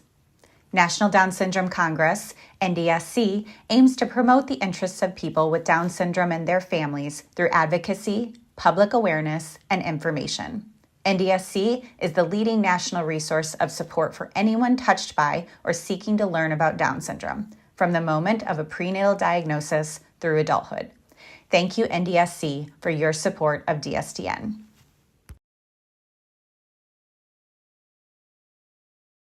Welcome back. It's been such a great day hearing from so many of our team members and Rockin' parents. This hour, we have the opportunity to hear from one of our dedicated volunteers and fundraisers, Katie Burwell. Katie, welcome to DSDN Day Live. No, we're so glad you're here. And I would love to start by having you tell us a little bit about yourself. Sure. So I am Katie Burwell, rocking mom to my daughter Tatum. She's 2.5. I also have 2 additional kiddos. Noah is 9 and Maisie is 6. We live in Argyle, Texas, but we're originally from Massachusetts.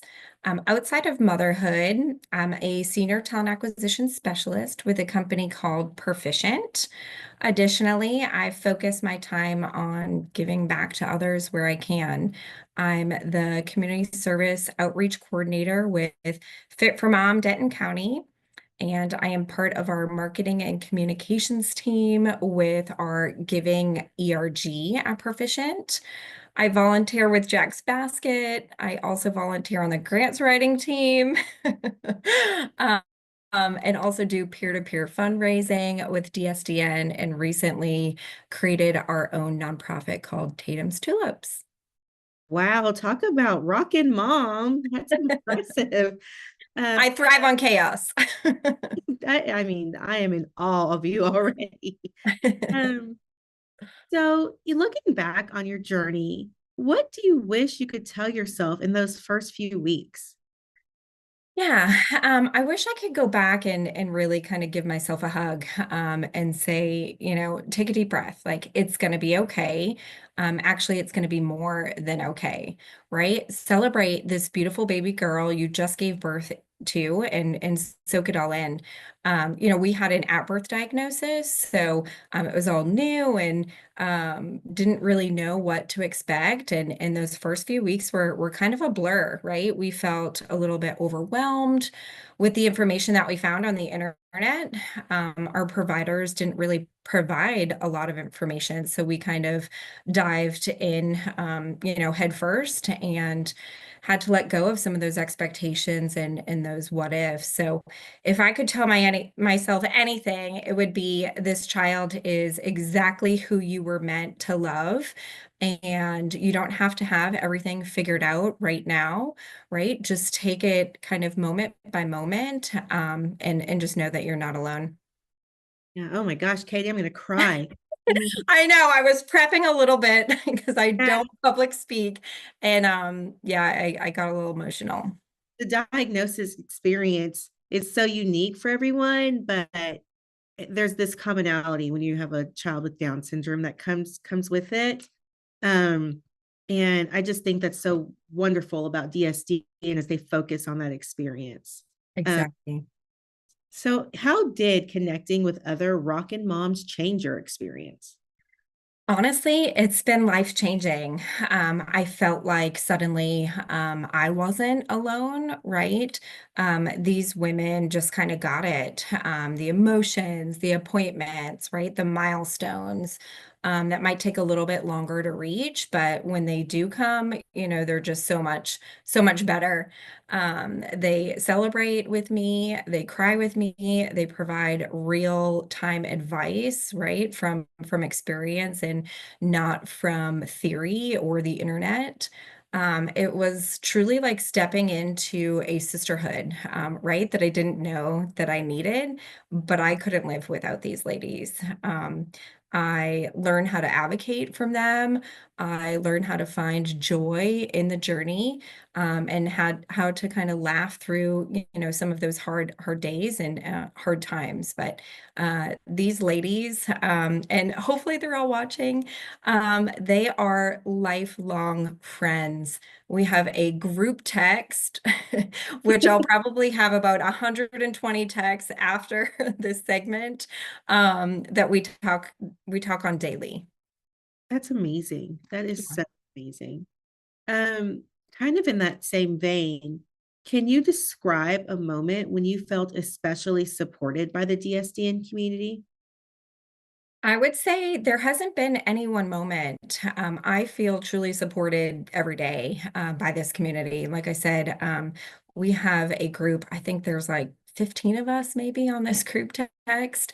And we talk daily. Some of them I talk through Marco Polo or email. And then being on the grants writing team, right, coming up with ideas, or different ways to peer-to-peer fundraise, or different ways to get donors. The leadership team is always there. They're always listening, open to providing feedback and kind of cheering on whatever ideas we have. Also the retreat, right? I cannot wait to get back to these moms face to face. Face to face goes a long way, and I have vowed that I will never miss a mom's retreat moving forward, because that face to face connection goes a long way. That's amazing. The retreats are so fun. If you have not had the opportunity to join one, and we have a session on those coming up soon. So yeah, they're amazing. And talk about recharge and connectivity, right? Oh, absolutely. It's just absolutely incredible. Yep, absolutely. Okay, so what has your journey taught you that you would want every new parent to know? I think this journey has taught me that our children are not defined by their diagnosis, right? They are capable and worthy of every single opportunity. Um, it also has taught me that it's okay to grieve the life that you thought that you were going to have, but don't stay there, right? Because the life that you do have is going to be so beautiful and so much more beautiful. So trust yourself. You're exactly the parent that your child needs. And lean into the community, right? Be a part of this amazing community. You do not have to walk this road alone. Swallow your pride and lean into this community. There's so much love and joy and strength. And yeah, it's just everything that you need. Absolutely. Well, I know I, for one, want to say thank you for all you do. I can hear your passion. I can see it. I can feel it. So thank you for all you do and bringing that to DSDN and sharing your story with us. We really appreciate it. Of course, I'm so happy for the opportunity. So before we go, let's give a little fundraising update. So far, we have reached $8,973. A huge thank you to Tammy, Cassie, Greg, Jeanette, and Grace for helping us reach our goal. We are so close to unlocking our next level, which is $10,000. And when we get to $10,000, that means our medical outreach has been funded. So please, if you can, help us reach that next level. Stay tuned. We've got an inspiring story, some major volunteer appreciation, and a retreat or staycation giveaway coming at you. And as we just said, you don't want to miss the retreat. So stay tuned, and we will see you again live at the top of the next hour. Hi everybody, my name is Shadana, and I wanted to just say how encouraged I have been by finding the DSDN app.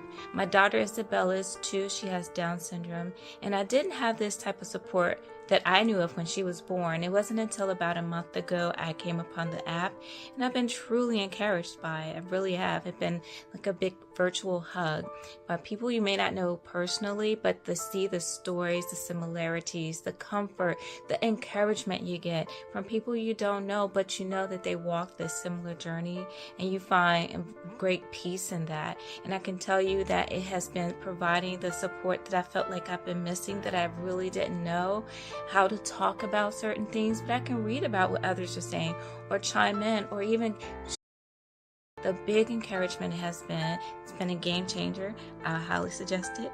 Thank you guys so much. Take care.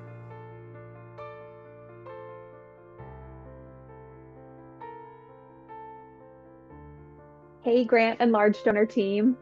I just wanted to say thank you so much for your time, your commitment, your dedication to DSDN, and all that you do for this organization. I love meeting with all of you always. I truly enjoy talking to you, hearing your ideas. I love brainstorming with you and just figuring out ways that we can continue the DSDN mission, continue making sure it's sustainable, and just thinking outside the box of how we can bring in more support and just make it the most successful organization it can be. I truly, truly appreciate all of you. I love working with you, and I just wanted to say thank you so much.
Our sponsor for this hour is Ruby's Rainbow. The mission at Ruby's Rainbow is to support students rocking that extra chromosome and achieving their dreams of higher education and independence, while spreading awareness of their capabilities and general awesomeness. They provide college scholarships for students with Down syndrome attending post-secondary programs in the U.S. and shout their worth to the rooftops. Ruby's Rainbow envisions a world that celebrates people with Down syndrome and empowers them to reach their fullest potential. A world that supports acceptance, inclusion, and access to higher education for people of all abilities. Thank you, Ruby's Rainbow, for your support of DSDN.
Our sponsor for this hour is Ruby's Rainbow. The mission at Ruby's Rainbow is to support students rocking that extra chromosome and achieving their dreams of higher education and independence, while spreading awareness of their capabilities and general awesomeness. They provide college scholarships for students with Down syndrome attending post-secondary programs in the U.S. and shout their worth to the rooftops. Ruby's Rainbow envisions a world that celebrates people with Down syndrome and empowers them to reach their fullest potential. A world that supports acceptance, inclusion, and access to higher education for people of all abilities.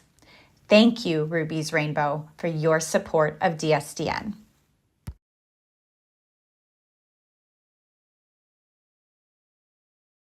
Hi, everyone. Thanks for tuning in today. This hour, we get to talk about one of our favorite topics around here, our Rockin' Retreats. Joining me today is Amanda and Jordan from our retreat teams. Welcome, you guys. Hi.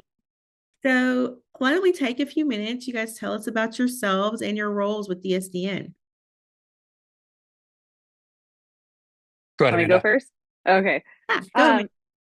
My name's Amanda, and I am one of our Rockin' Mom Retreat directors. I have been volunteering with DSDN since 2016, helping with moderating groups, and then I jumped on the retreat team. Colorado was 22, so 22, 23, somewhere around there is when I jumped on the retreat team. And so it's been lots of fun to get to plan. My rockin' kiddo, Caleb, was born in 2016, and that we got connected with our birth group that year, and that's how we got connected into DSDN. That's great. And what about you, Jordan? Yeah, so my name's Jordan Heberlein. I'm one of the retreat directors for the Dads group. I got connected with DSDN in about 2018, and similar to Amanda, started with doing the Facebook group, moderating for the dads, and then attended my first retreat in 2019 when we were in Denver. And then after that, I fell in love with the retreats and the connections that we got. And so in 2021, after our lovely COVID year that shut everything down, I got involved with the team there.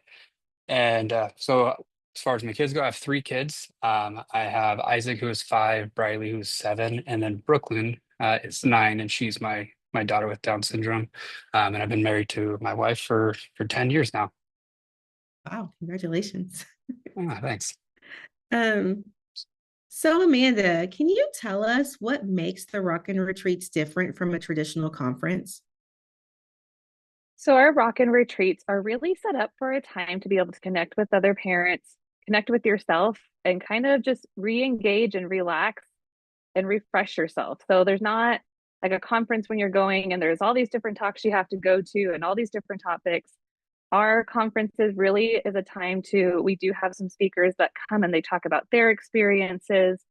And we have different meetups throughout the weekend to be able to connect with other parents of either the kids that have the same age or parents that have maybe been through some same medical stuff that you've been through. But it's really a weekend to come and relax and refresh and really get connected with other people. Yeah, I mean, I went to my first one last year and it was fabulous. You guys did such a great job putting it on. Jordan, what is your favorite memory at the Rockin' Dad retreat? And tell us which retreat it was. Oh, that's a tough question, honestly. I think if I had to choose a favorite memory, it would probably be my first one. The reason is because I got exposed to other dads who get it. There's so many highlights to all the retreats, but that one specifically started getting my connection to the other dads. Now I have friends all over the country who I can call on at any point in time, which is, within just a couple hours of landing on the plane. I shared more with those dads than I did with my closest family, about the emotions and the struggles, and it was just cool to feel that experience. But every year we have something. We laugh. We get nicknames. We got Scooter. I'm sure people have heard stories about that, but there's always something. And yeah, the activities we plan are a lot of fun, but really the memories that you're going to make and take from it is the times you're talking with the dads, just about life. And it could be about sports, it could be about your kids, it could be anything in between there. It's pretty cool. That's awesome. Amanda, what can someone expect when they attend a retreat for the first time? So we love to be able to treat our first time mamas that are coming to the retreat. We always start off with a first time welcome reception. And so that's a time where you get to hear about the different things that are going on throughout the weekend that they can attend. We usually try to connect with moms that have been to the retreat before. You can expect to see speakers that have been on this journey for a long time. We usually have like a moms panel that is a wealth of information just about almost every topic you could think of.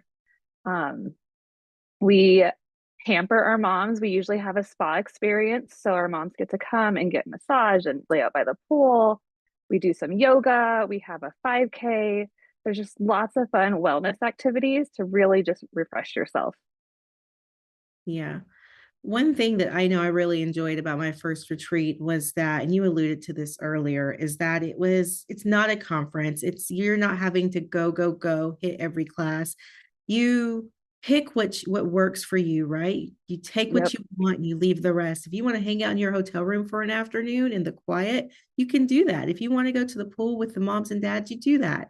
And I think it's just really like one of the things that makes it really unique. Yeah, definitely. Nothing is mandatory that you have to go to. We love that moms that can choose, and they might go lay by the pool all day and just hang out with another group of moms and talking about their lives and how things are going and just getting caught up and getting to meet new moms. So yeah, absolutely.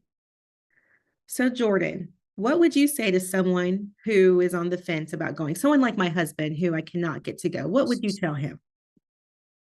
Just do it. That's really it. You got to take that first step, right? The first step's always the hardest. And once you do, the momentum will take you forward. And so, but getting there, we are all the dads. I can speak on that behalf. I haven't been to a mom's. Um, we're open arms. We're a family. If you're a little more reserved and you're like, I don't want to share, you don't have to, right? If you want to open up about everything that's going on and you need a shoulder, we got you. And that's really what this process is all about, is really taking that first step and that leap of faith um and really just getting there and just jump, just go, Just go. I like it. just do it. Do it. Is there anything you guys would like to add about the retreats that we haven't talked about?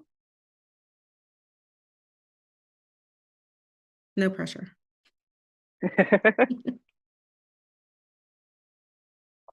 I would say for me it was life changing. And it might not be for somebody else, but I can only speak on my behalf. And it really changed my life. It helped my overall marriage because I was able to understand different perspectives, knowing that people are at different spots in their lives, and that's okay, even if it's your spouse. Um, so there's a lot of growing that can happen there. Like I said earlier, a lot of friends, right, all over the country. It's pretty cool. Before we go, I'm going to put you on the spot a little bit. Would you mind each of you telling us when and where the next mom and dad retreats are? Yeah, so this year our Rockin' Mom retreat is September 19th and 20th in Pine Mountain, Georgia, at a resort called Callaway Resort and Garden. It's kind of cool because there's a whole section of the resort that's just going to be us. And there's lots of lakes around the resort. There's a zip line at the resort. There's just lots of fun things to do. So we have transportation set up that people can sign up for to get to and from the airport, and it's going to be a lot of fun. Wow, that does sound fun and a little dangerous. If you're clumsy like me, I think I'll stay away from the zip line. And Jordan, tell us about the dad's retreat. So Dad's Retreat will actually be where it's not going to be 100% humidity, which is exciting because Nashville was really hot last year. Yeah, Vegas. It was really sticky. So we're actually going to go to 80-degree weather all year round. So we'll be in San Diego, California, July 11th and 12th will be the retreat dates. Hotel is centrally located right near the Gaslamp Quarter.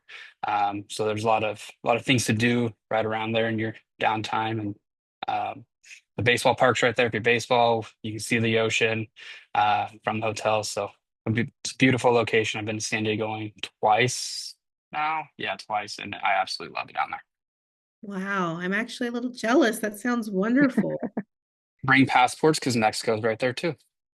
Ooh, international. Yeah. We're taking the dad international. I like it.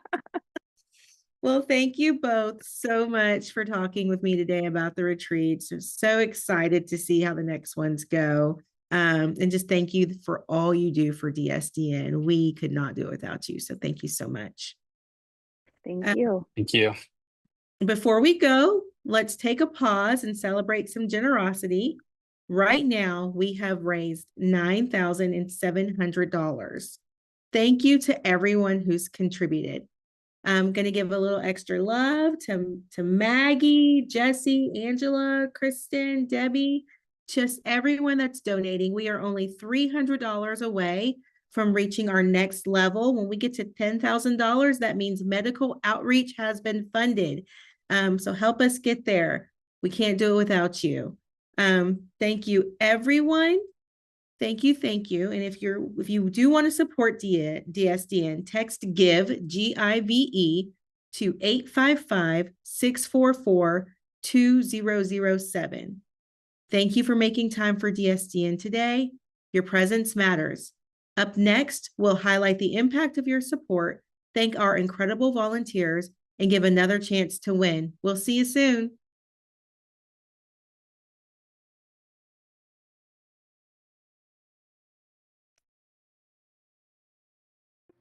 Hi, everybody. Dad. My name is Ben Hughes. I'm on the board here at DSDN. I'm also one of our retreat directors for our Rockin' Dads retreat.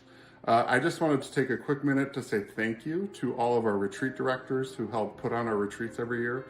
They do so much work, put in countless hours to make sure that these retreats go off without a hitch. And so we can't thank you enough for all of your hard work. So Jordan, Brandikas, Trey, my counterparts on the dad side, and then Ashley, Amanda, and all of the other moms that are too many to name that do so much work to help organize those retreats. Thank you for all of your hard work. The board appreciates it. The parents appreciate it. I know as attendee, I can't get enough of the retreats and hear so many great things from others who have made it to those retreats as well. So thank you for all of your hard work.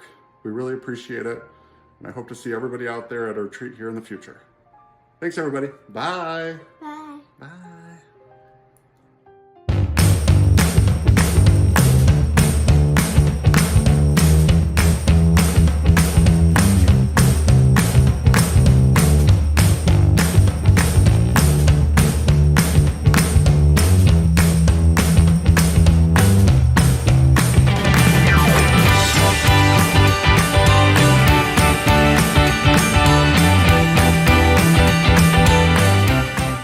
Brent, give me one word to describe the retreat. Awesome. Phenomenal. Relaxing. Connections.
The sponsor for this hour is Jack's Basket. Jack's Basket is a 501c3 nonprofit organization with a mission to celebrate babies with Down syndrome. They strive to ensure that every new and expectant parent is provided resources and avenues of support within the community. Jack's Basket aims to equip medical providers with tools to discuss the diagnosis in an unbiased way and hopes that having a baby with Down syndrome is celebrated like any other. Thank you, Jack's Basket, for your support of DSDN. Hello, everybody, and welcome to our 6 p.m. Central Time hour. I am so excited to be back with you here this afternoon. I got to watch as a viewer a little bit this afternoon. That was so exciting. And a huge shout out. I don't know if everybody else has been doing this or not, but Melissa and Rafia behind the scenes are just doing an incredible job. And anybody else who's helping Rafia on her side, it's literally more than I ever dreamed this day could look like. So way to go, team. It's been awesome. I get to talk to another former team member today. I feel like told Jillian earlier, Becky, that this feels like this is your life, but she's too young to maybe even know what that is, but you might understand that reference. So I'm happy to chat with you today. Becky Bausman is here with us today, and she's going to talk to us about the Rockin' Family Fund. When we started talking about what this day could look like, I remember so vividly when we came up with this concept of how we could support parents through just all the different times. We have our gifts, our memorial gifts, our adoption grants, everything. Becky was a board member at the time and really just instrumental in helping this program get ready and start to just get the vision for it and how it would function. And we're just so grateful. So welcome, Becky, to DSDN Day Streamathon. Thank you. How fun to be here. What a day. Woohoo. What a day. Woohoo is how I feel too. Can you start by just telling us a little bit about you and your family and how you got connected to DSDN? Absolutely. Yeah. So I am mom to Drew. He's 10. He was born in 2014. And I had received a pregnancy diagnosis at week 12. And one of the very first things I turned to was the internet. And it was through Facebook that I found a support group and got involved in that group, and it changed my life. I mean, absolutely changed my life. Probably not as much as Drew changed my life, not only because he had Down syndrome, but because he was my first kid. But from that day forward and our entire journey through parenting a kid with Down syndrome, we just came to appreciate DSDN so much that I volunteered to get involved in a more meaningful way and join the board. You just have so many skills, and we were so grateful to have you join the team and just bring all of that to it. We're so lucky. We were talking about that early this morning about how many people shared their talents and skills with us to really help grow the organization. So just forever grateful. And why was the Rockin' Family Fund so important to you? Why did that feel like that was something, you really wanted to be a part of creating? Sure. Well, part of what made me want to get involved more is that DSDN is the only organization in the country, if not in the world, that is specifically exists to target finding brand new families who are having kids with Down syndrome at the time that they're receiving the diagnosis, and give them the support and the information and the connection that they need to quickly get through the processing of that diagnosis, find the resources that they need to help their kids, and then thrive, right? Help those kids thrive in those first couple of years. And furthermore, it's one of the only organizations that sometimes is readily available, at least back in 2014 when I was involved, to people who are living no matter where they're living. I live now in a big city in California. I have access to very innovative healthcare institutions. I have a local Down syndrome association. We have a Gigi's Playhouse in our neighborhood, right? But if I were growing up or going through this journey in, say, rural Nebraska, I wouldn't have had that, right? And all of it was the time was centered on Facebook. It was Facebook groups. That was our program as a nonprofit. And what we realized as we started to see so many of our parents struggling, especially with losses, we've got kiddos that have heart problems, and kiddos going through leukemia, and kiddos losing life for whatever reason that was happening, whether it's pregnancy or afterwards. And we wanted to start memorial gifts, just wind chimes that are nice, not tacky, gorgeous wind chimes that have that child's name engraved on them and wrapped in the love of our strong community to say that we'll always remember and that we're here with them in their grief. And that gave way then to welcome gifts so that they could start to receive that sort of hug of celebration when so often they're not surrounded with that. And before long, we were then extending it into cards that we could offer, like Visa cards for people who were incurring long medical stays, like at hospitals, for surgeries or procedures that needed to be done. And it just felt to me like a really important evolution of DSDN at the time, because at that point, that inflection point in your history, DSDN started to have paying parents, parents who were paying it forward and wanted to contribute cash money to help deliver on the mission. And this felt like the way to do it.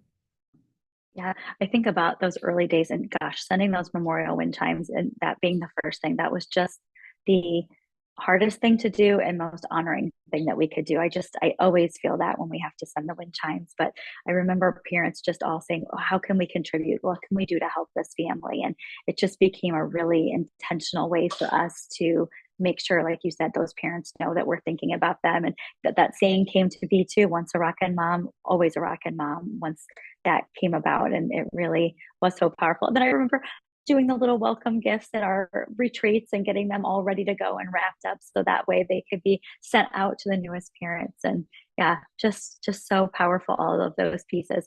And now too, I don't even know, I think that about all the things, but now we also have our adoption grants. We've got the scholarships, which I know very much about. And even just a couple of years ago when Christy came on board, I believe is when we started doing the pregnancy gifts. And it's these teeny tiny little hats that look like little bears that have the little DSDN name on them. I know, it's literally the cutest. So because of all that work you put in at the beginning, we're now able to even just do more and more, so that way we can do something tangible for parents, which I think was important to all of us. And especially if we're going to start doing fundraising, like how can we get some of that into the hands of parents for some of these programs?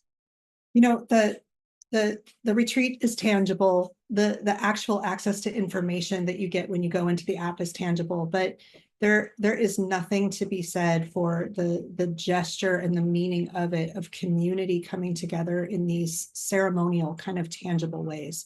When a parent is struggling and they're suffering financial hardship because of medical expenses, to know that their community has a mechanism for showing them that support with a card for the hospital stay, or if they're aiming to adopt a child with Down syndrome and we can be a support to help them with that. I mean, it really helps to fulfill the mission of DSDN, the service mission of DSDN, to connect and support these families at these critical early steps in their journey. So it's wonderful. And, the only reason that we're able to do any of it is because we have fundraisers, right? We have human beings and institutions and organizations that believe in our mission and are willing to support it, because this is the stuff that costs money. It doesn't cost us as much to have volunteers moderate groups in an app, right? But this is a real tangible way that we can demonstrate that commitment to the mission. You will be thrilled to know. So today we're doing fill our funds and trying to make sure we can finish our budgets for each fund. And our very first fund this morning was Rockin' Family Fund. And that one got completed before I was even done. When we started medical outreach at 11 this morning, that part had already been filled. So that was really great to see. And we still, I guess we didn't even talk about, but at the retreats, we still write handwritten cards. Moms write them. I'm not sure if the dads do something on their side too. I'd have to check on that. Somebody smarter than me will remind us that maybe later. But Melissa's telling me, yes, they do. So the moms and dads at the retreat, they write handwritten cards. Those go in the welcome gifts. So that way, when the moms and the dads open those, they get to see, Becky or Jen wrote a note and said, just thinking of you, or just some words of encouragement during that time. And we hear from parents all the time how powerful that even is. And just that act of, yes, somebody else has my back in this, and you've got this, we've got you. That's been our saying for years and years now, since Kathleen came up with that at our very first retreat. So it's been really powerful to see. So I'm just so thrilled to know and have you see what this has grown into, because it just is, we start with these little nuggets of ideas and put all of our energy into it for a while. And then it continues to grow beyond us, which is just so powerful. If the viewers are thinking back to how vulnerable they might have felt at the very instant that they were getting that diagnosis, just know, there are over 5,000 families, probably births a year-ish, that have a Down syndrome diagnosis, and DSDN's reaching 20% of them. We're welcoming 20% of these families. We're getting 170 new parents a month who have kids under age 3, and 60 to 75 a month who are brand new in that community. And it's just all of those families feeling vulnerable, all of those families looking for support, and that's where DSDN is. And it doesn't matter where they live, it doesn't matter what their gender is, it doesn't matter if they speak English. We're there with support for them, and it's because of the donors. And I'm so delighted to see that the Rockin' Family Fund is thriving all these years later. And and that it's a part of the mission. It's great. Well, we're so grateful. Thanks. Any other words of wisdom that you'd like to end on? Nope, just revel in the joy, y'all. Revel in the joy. The highs and the 100%. lows. And Yeah. it is the gift of being able to parent a child with Down syndrome has been way more profound than I ever knew that it would be. And it's not just a gift of Drew, but it's a gift of all of you, right? It's a gift of this community. And I still kind of find myself in awe of what has been built with these thousands and thousands of families that you've brought together, Jen and Melissa, and everybody who's been a part of it on the volunteer side. It's humbling and it's amazing, and it's everything that feels right with the world. So thank you. Yeah, no, we've heard that over and over again today. I think that's how we all feel, that because of our kids, we've gotten to build this community and meet so many new people and do more and pay it forward to the new parents. So thanks for all the work that you put in to Rockin' Family Fun as a board member, as a supporter still, for all of our work. We just appreciate you. And I hope I get to see you in Iowa sometime this summer. Got it. You got it. Thanks, Fantastic. Yes, thank you so much for joining us. And I'm going to switch over into a fundraising update and see where our numbers are at here.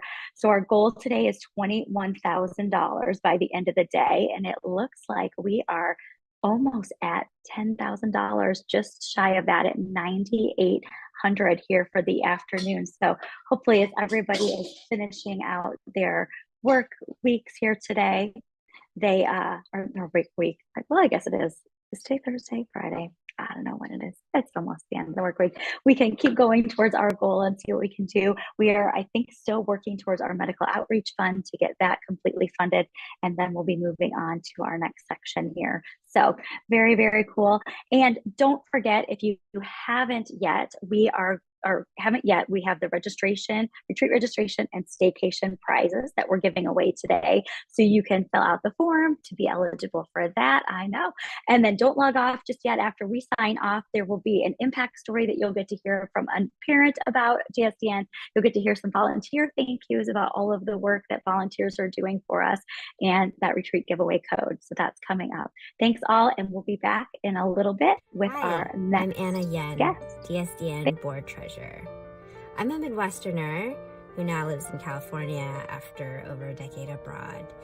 And I found DSDN in my time of need when I was moving back to the US and about to have my rockin' kiddo.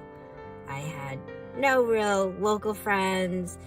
I had no support, it seemed like, in this journey until I found this online platform.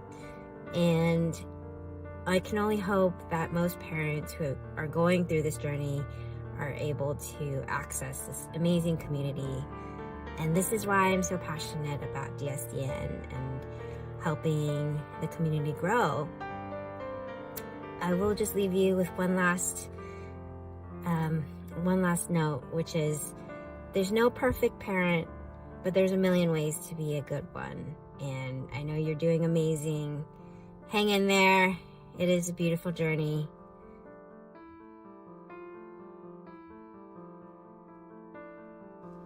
Hi, I am Navarra Cannon. I am the Rockin' Family Fund Director, and I have the great honor of just taking a few moments today to thank all of the members of our Rockin' Family Fund.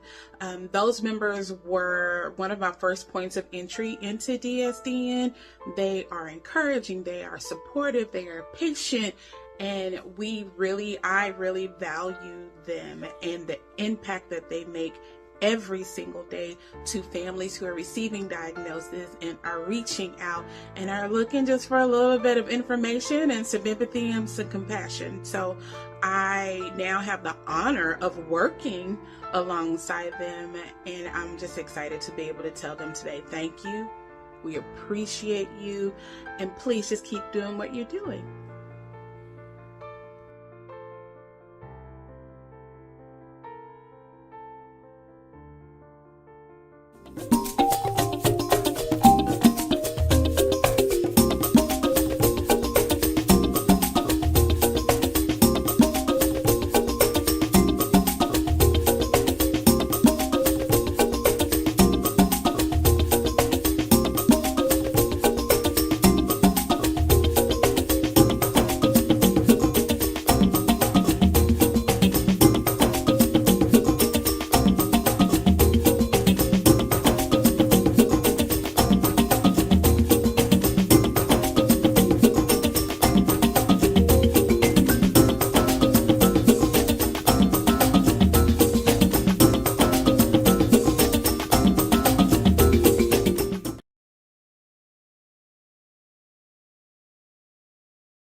Our sponsor for this hour is Gigi's Playhouse. Gigi's Playhouse is a network of Down syndrome achievement centers that span across 62 locations nationwide and Mexico, serving 100% free therapeutic, educational, social, and career programs for people with Down syndrome of all ages. From prenatal diagnosis to career skills, Gigi's Playhouse makes a lifetime commitment to any family that walks through their doors. Thank you, Gigi's Playhouse, for your support of DSDN. Hi, everybody. Welcome back to our DSDN Day celebration. We are so excited to have you join us. It is our 7 o'clock hour. We are rolling through the day. We were just talking about how awesome the day has been and just can't believe we're about wrapping it up, although I'm sure everybody on the backside can believe it and are ready to take a good rest after a very hard day and week's worth of work that they've been doing on this. I have my next guest waiting for me, and he is no new guest for today. If you've been watching it all our live stream, you have already seen Tony. But Tony, in case people haven't gotten a chance to see you yet, will you introduce yourself for everybody out there? Sure. Thanks, Jen. And thanks for, again, letting me be a part of this day. It's been amazing so far to watch as I'm watching the live stream too. So it's been great. Yeah. My name is Tony Nowicki. I live just outside of St. Paul, Minnesota with my wife, Casey, my daughter, Ellie, and my son, Philip. And Philip is my rockin' kiddo. He is 5.5 years old. His background, we got a prenatal diagnosis. He was born with an AV canal defect, Hirschsprung's disease. He's G-tube fed. We did the 10 weeks in the NICU, 9 weeks in the PICU post-heart surgery, eyes, ear tubes, run the gambit. We've done it all. We're thankfully past a lot of this medical stuff. He still is G-tube fed, but outside of that, he's, a really healthy boy now. We're on behavioral stuff now at 5.5, right? So it's getting ready for kindergarten and stuff like that. So that's my why. As far as my relationship to DSDN, I am on the board of directors. I've been doing that for 2 years now, and I serve on the finance committee, trying to make sure that we're hitting all of our goals and that we're able to sustain the level of fiscal responsibility so that this organization's here in 5 and 10 years from now. Oh my gosh, that sustainability part, has just been huge to us. We've reflected on that a lot today. We can't believe how much it's grown because of people like you that keep coming alongside and working to help power or pay it forward to new parents. So we're so grateful for you for all you do. Now, I know you talked about board stuff earlier today with, I think, Cassie and Melissa or Patricia. I can't remember who was on one of those beautiful ladies you chatted with earlier. Tonight, we're going to talk a little bit about peer-to-peer fundraising, because that is obviously what I've been very focused on this next time around as I've stepped away from the executive director role, but now we're all about the peer-to-peer fundraising. So tell me a little bit about that and what inspired you to start fundraising for DSDN? And were you doing that before you were a board member in conjunction with that? Kind of how did that come to be? Yeah, and I think it's actually a little bit ironic that we're talking you and me right now, because I first got involved with DSDN. There was a call put out to help the welcome gift, to say something for dads, give them that way. And so I volunteered to just give my input, and we didn't get too many dads involved, but we got something together. And one of the things you did was offered a retreat scholarship to me for participating. And I was not going to go to Indianapolis before that. It was May. I wasn't signed up or anything, but I decided to go anyways. And as an introvert, I didn't know what to expect. And by the end of it, I was opening up to these dads. I've made best friends with a lot of these guys. We still chat throughout the year. I've been to every retreat since then, but I just felt this spark that I needed to give back to DSDN. So I started fundraising that first year, and I did start that the year before I was on the board. So I started fundraising my first year, and I tried to hit my first goal of 1,500, and I got to 3,000 or something like that, and I was just blown away. And the excitement has not gone away. So I've tried to best my own self every year since then, because I'm kind of chasing that high of trying to get more people for more funds for DSDN because of what it meant to me. To that first retreat meant a lot to me. So that's why I give back. Oh, I love that. So definitely your driving factor to get there, get with those guys, which we all, I mean, we all believe in this mission piece so much, and we know how powerful and important that can be to be around people who get it for a few days and just understand. And we hear moms saying that all the time, like it's just their time to kind of breathe and relax because they're with people that is a safe space and they get it. And sometimes it's our only break. And so if you could fundraise to get there too, like even better, which is why we love to do that. So I just love that. What did it feel like? You were just talking about you were surprised how much money you were able to raise. What did that feel like to have your community and your network of family and friends and colleagues or whoever that was? What was that like? How did that feel for you as a fundraiser? I was scared. Like I said, I'm an introvert by nature. I'm not one to put my private life out there a lot, and I went and just asked for help from people. I have a very large network through my fraternity that I was in, and I put an email out there, and it was not just a hey, send me money, but I kind of opened up a little bit, and the amount and response I've gotten back, over 50 donors I have this time alone. Most of them are from my fraternity members. They're just guys I'd never met before, but were in the organization decades before me, donating because they just believed in it. And the amount of people I've had reach out to me personally saying thanking me for opening up, and then they're not willing to share their story yet, but they still want to tell someone, so they open up to me because I did that. And so like that has been it's just been outstanding to just more rewarding than just financial, just to build those relationships. It has been great, that outpouring of community support. You just never know who's going to open up to you until you are willing to open up first. Yeah, I think that is just such a powerful piece of this. Obviously, for fundraising, we're trying to raise funds and donations. But the second piece of that, the advocacy and awareness and just putting yourself out there in the community, I mean, has just been huge, I think, for so many of us. And just a piece that we didn't really think about when it came along, but how it just such a natural part of that is just an amazing other piece of this, that we can support DSDN financially, but then also all this extra advocacy and awareness out there. Yeah, it almost feels a little selfish because like I'm doing this almost for me, because like the good feeling that I'm raising this money for DSDN. Obviously, it's all going for a great cause, but I'm getting more out of it than just the donations too. Absolutely. Oh my gosh, I just love to hear that. Do you have any tips for somebody who's thinking about, starting out to be a peer-to-peer fundraiser?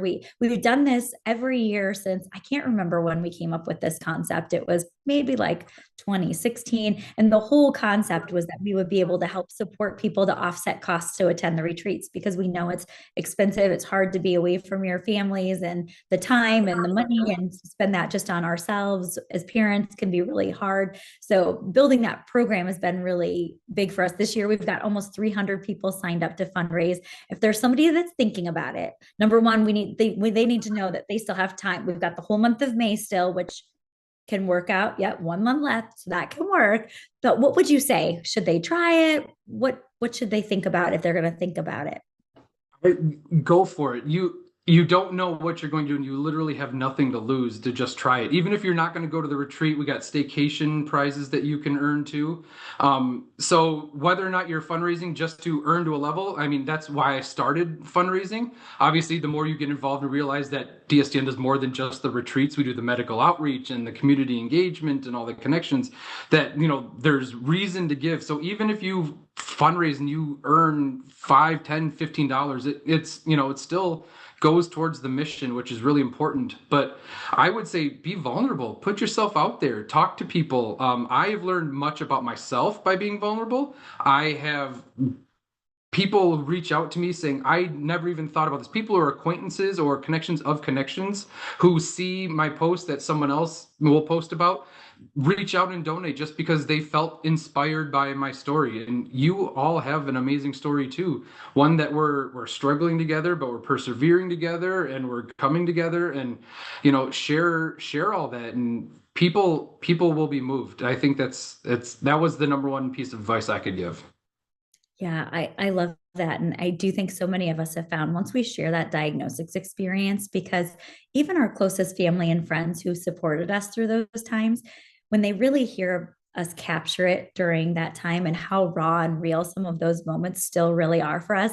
Even Owen, is almost 13, and I can still, I feel like I could be in that room with that doctor again at the blink of an eye. Like it really feels that on the surface still. And, if we can help people share those experiences to help advocate and spread awareness, and then also raise money and support DSDN at the same time, it really does feel like a win-win. It is. Yeah, it's fantastic. I agree. Yeah. Well, this year the dads are really stepping up and we're having a little more competition between the moms and the dads fundraisers to see how it goes. And we've raised, I don't even know. Let me look and see if I can pull up the number here really quick. I think our total raised money so far from peer-to-peer fundraising, we're closing in on $265,000.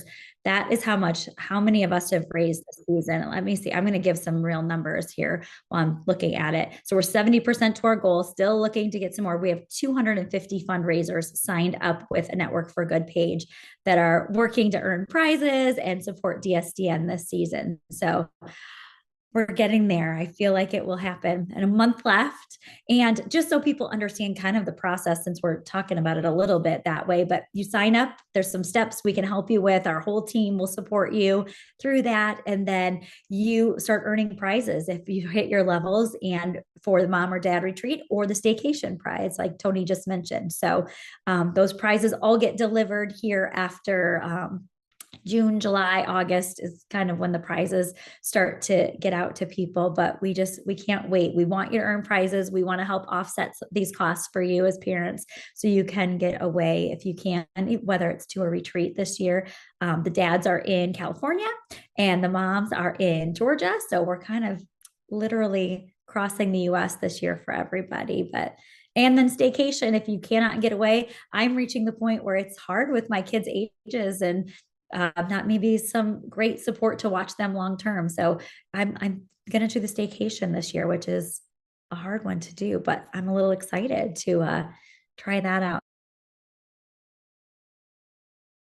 Just in terms of any of the peer-to-peer fundraising, or this could be your last time to address everybody today, just about DSDN in general.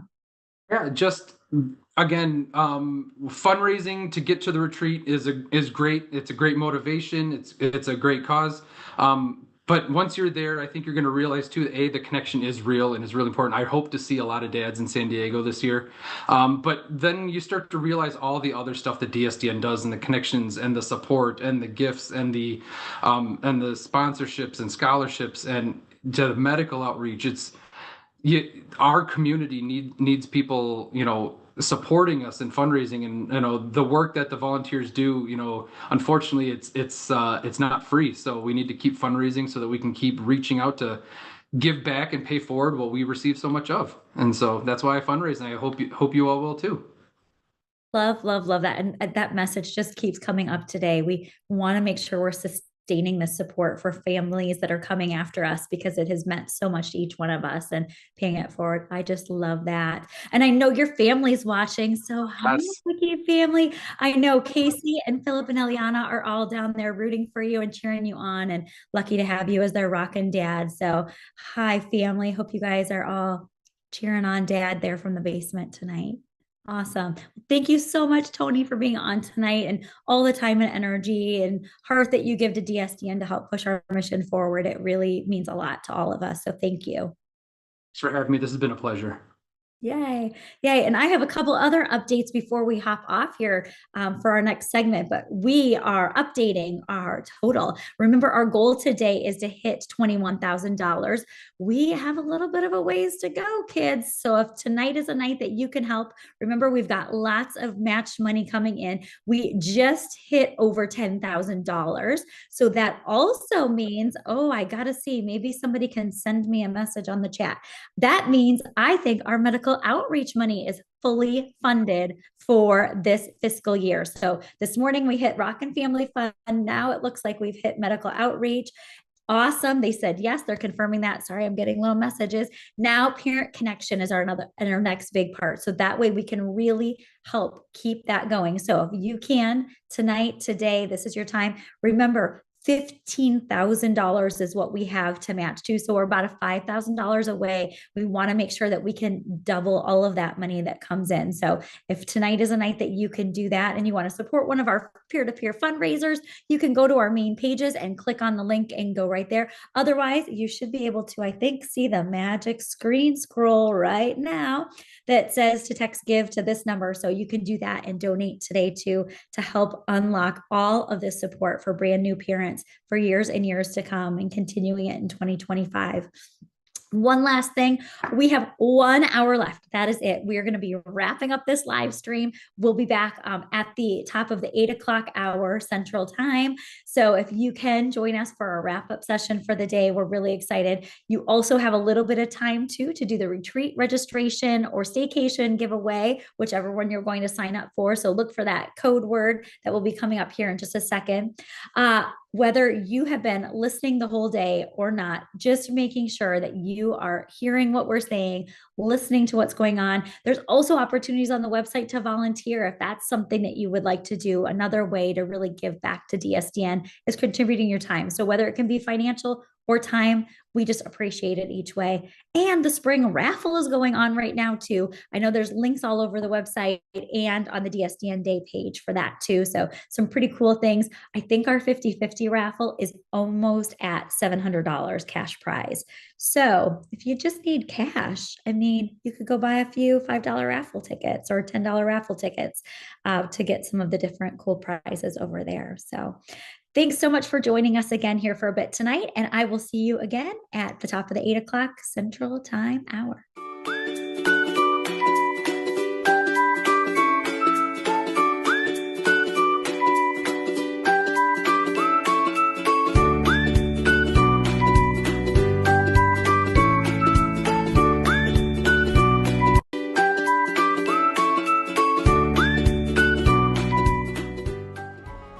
DSDN Day, everybody. I'm Jen Jacob, one of the DSDN co-founders and the current peer-to-peer fundraising director. And I just want to give a huge thank you to our peer-to-peer fundraising team. Those folks have been helping DSDN, several of them, for so many years. And I appreciate all their help, encouraging and supporting fundraisers this year, answering questions in the app, helping host Zoom calls to really answer questions and provide ideas and support. And they just really have been doing such an amazing job. Huge shout out to our whole team. That's Erica, Amira, Sarah, Maggie, Janess, Laura, Jill, Katie, Dan, and Harmon. I appreciate you guys so much. I could not do it without you. Thank you.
Our sponsor for this hour is Hope Story.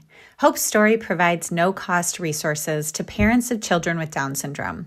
They also help equip families to be a resource to their medical provider and new families in their community. Thank you, Hope Story, for your support of DSDN. So many tabs. Our final session. And thank you to everybody who has joined in today. Wow, it's been such a good day. I don't know that any of us had expectations of how this was going to go. I think we were all just hopeful that the technology worked. And after some snafus this morning, it's been great. We've figured everything out, and our guests have been fabulous. It's been really great to hear all of the stories and behind the scenes stories of our team, and it's just been a really good day. So to close out the night, I have just a couple questions for my co-hosts here. So first, guys, what was your favorite moment of the day, or any favorite moment of the day? Moment, anything that stands out to you? Anybody? I think for me, I almost cried during every single interview. Everyone was so amazing. And that is what stood out to me the most, is just how much DSDN has reached people in so many different ways, in so many parts of this journey that we're all on together. It was phenomenal. Absolutely. Same. Like I used to know everybody that had things to do with DSDN, just because that was how we were functioning, and we were small enough and all the things. And now it's just incredible to me, like, to see the people who come on and talk about the impact that this has made to them.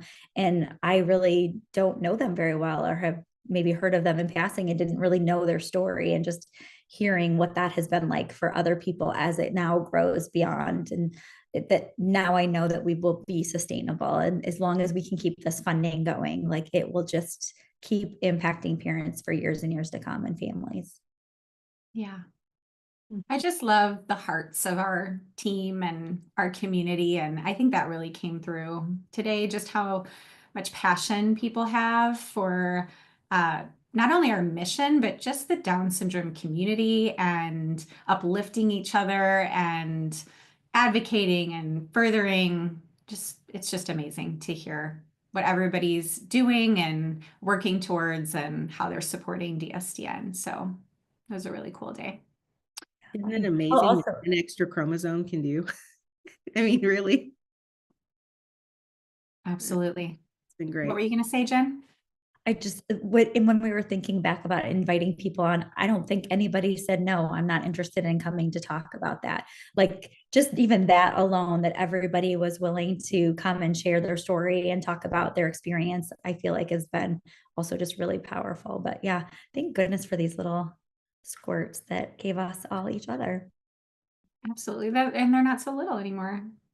The big squirt, you're right. Because time flies. But I also thought it was cool to have some of our earlier parents and board members and volunteers that, they're not still volunteering with us. They're a little bit further along in the journey, but just that they want to come back, and that this organization still means something to them, and they still want to give back and share their experience with it. So that was really cool too. So if you had one word to describe the day, what would it be? Oh, I'm terrible at this. I mean, I already said it, but phenomenal. It's the word that I keep thinking of. Just phenomenal. The stories were phenomenal. DSDN is a phenomenal organization. The people who to give their time are phenomenal. Just that's my word. What's yours, Melissa? I'm going to think for another moment. This is hard for me to pick a word, but I think I want to say community. Because that's what I felt all day. Just so proud to be part of the community, and how strong the community is, and just how good it feels to be part of this. So community is my word. Yeah. I think mine's going to be genuine because I feel like the genuine support, connection, I mean, it's all so heartfelt and real. Like you can just feel it and hear it in everybody's stories. And it's, just a part of our community. That's why I think we can all function and do things so effectively together to make real change, because we all have a genuine heart for this and want this to be sustainable for new parents and just to continue on. And I mean, people who are supporting each other. I mean, I had so many messages throughout the day from sweet people that were just like, you guys are doing great. And who has that in their day-to-day life? And I don't think everybody does. I think we're really just lucky to have that genuine support and connection from people. I agree. What do you hope people walk away with if after tuning in to the day? That one I feel like is a little bit easier. I hope people just have a really good understanding of our mission and what we are truly laser focused on and have been since the beginning, as Heather talked about this morning, that's made our work easier and harder all at the same time, because we know we have that mission and vision to stick towards, and all of our decisions should go through that to make sure that we're doing the right things and making the right choices. But it's hard then when our community needs something else to happen, but it's just not a part that we can do and be a part of. But I think that's the piece that just is overwhelmingly sticking out to me, that how much we've been able to do because we've done that. Right. Mm-hmm. I'm going to kind of piggyback off of that, just that I hope people walk away with an understanding of what DSDN, like who DSDN is, right? Because I feel like it's this living, breathing community in place. But that we are focused on our mission, that we know, I wouldn't say, I don't want to say no, but we have a plan and we have a vision. We know the work that we want to do and the reach we want to have, and that this is a place for everybody. And that means that whether you're donating your time or your money, that you are helping us further that mission and reach people who need us. Absolutely. Well, I'll piggyback off of that and what both of you have said. So I think sometimes, especially when we were on Facebook, I don't know that everyone knows the full scope of who we are.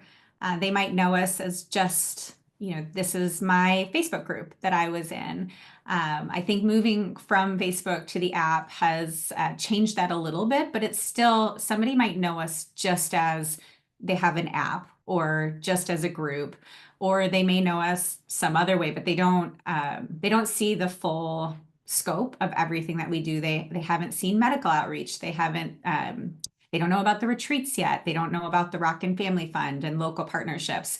So like you both have said, I hope for those that maybe don't know that full scope, that now they do. They just know who we are as an organization, the people behind all of it too. I mean, we're real people, we're moms and dads. Most of us have a kid with Down syndrome. We have a handful of volunteers that aren't a Rockin' parent, but have a connection to Down syndrome. But I would say 99.5% of us do have a child with Down syndrome. And so just knowing who we are and the full scope of what we do has been really great. And I hope it also shows just where funds go when somebody donates to us. So we try really hard to be good stewards of the money that comes into us, recognizing that is someone's, hard-earned money that they're donating to us, and we want to steward it well. And so today we kind of pulled back the veil to show all of the ways that we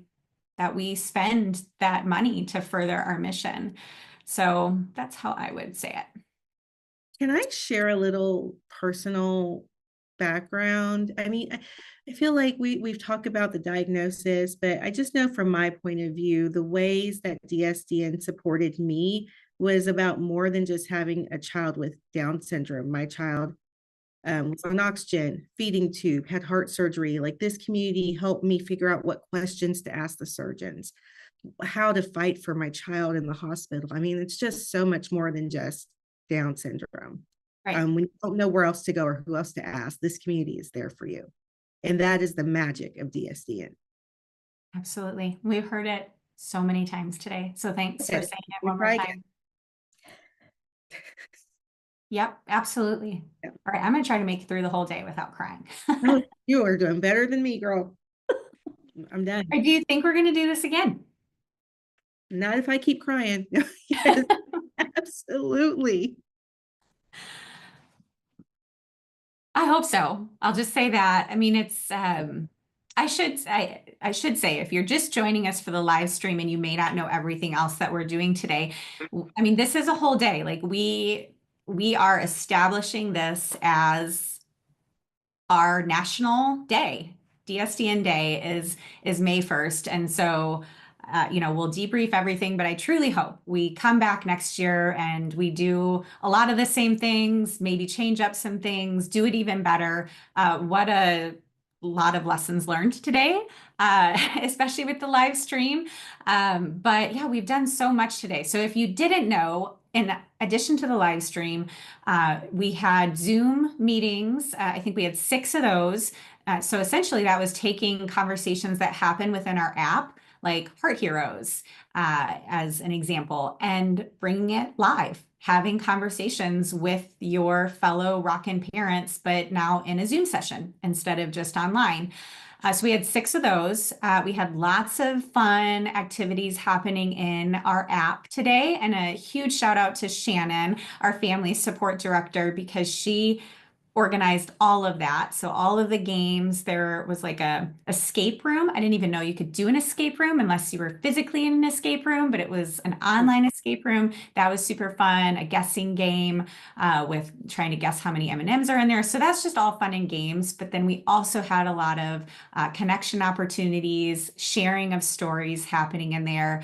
I haven't had a lot of time to spend in the app today because I've been running our live stream, but when I have had a chance to check in, it's been really fun and beautiful to see the engagement happening in there today. We also were coordinating meetups across the nation. They were just informal playdates and meetups. And so those have been happening, not necessarily today, it was kind of over a range, but hopefully those are happening over the course of the next couple of weeks. And I think that's the main things that we've been doing, but a lot that has happened all day today. And so I do hope we do this again. And I guess we'll see next year, May 1st. Mark the calendar. Save the date.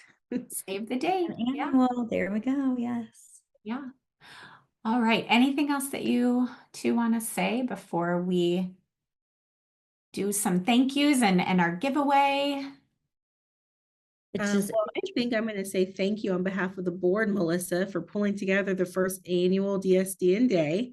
This has been awesome. Well, it was not me alone, but thank you so much. Yep, it's been super fun. And I mean, we cannot end this without giving a huge shout out to Rafia, our marketing director, she can hear me now. I can't see her, but I know she's listening. I mean, seriously, you just have knocked it out of the park. So thank you, Rafia. It is just an honor to work with you. And thanks for making this happen, because we for sure didn't know how to do this.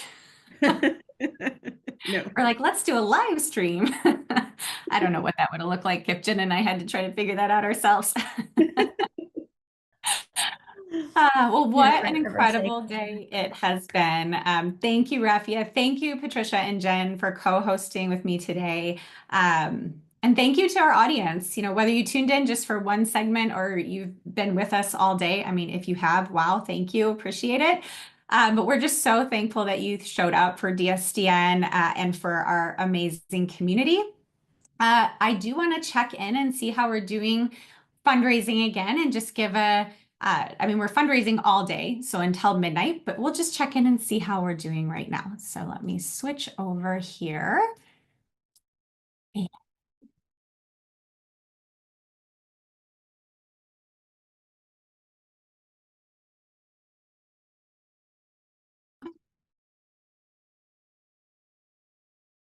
I just added that. Yep.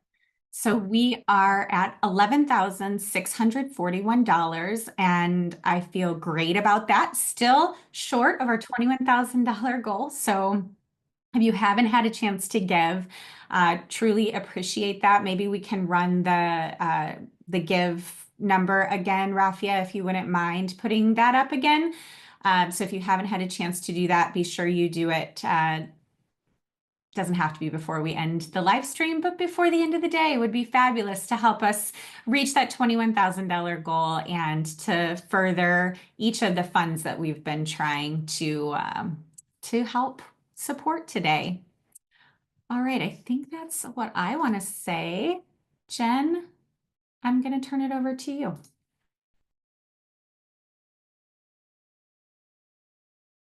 Because I just wanted you to feel all the power and love coming your way from all of that's going on. You know, when we had this idea, I never once imagined in a million years how much time and energy and effort this would take. I mean, in my head, it was just us all chatting on Facebook Live, and that was going to be the way to do it. But you've made it something just more than my wildest dreams about what this could have looked like. So I'm just so thrilled. But all of our donors, our fundraisers, viewers, volunteer sponsors, like everybody has really given such great energy to this today and just made it a really special day for us. You know, our actual DSDN birthday is World Down Syndrome Day because we thought that would be fun. And it, you know, it's a great day, but so much is going on that day. To have this special day set aside now on May 1st that really honors the time that Heather really had the idea to launch this into an organization and become more than just a Facebook group. I feel like it's just such an excellent way to honor all the work that we've all done for years and that will come for years to come. So I wanted to highlight fundraisers for just a minute too. So many of them, I've been getting texts and messages all day from folks because they are out there talking to their community and network members. So that way they can get some of those matched monies. Remember, we had about $15,000 that we could match today.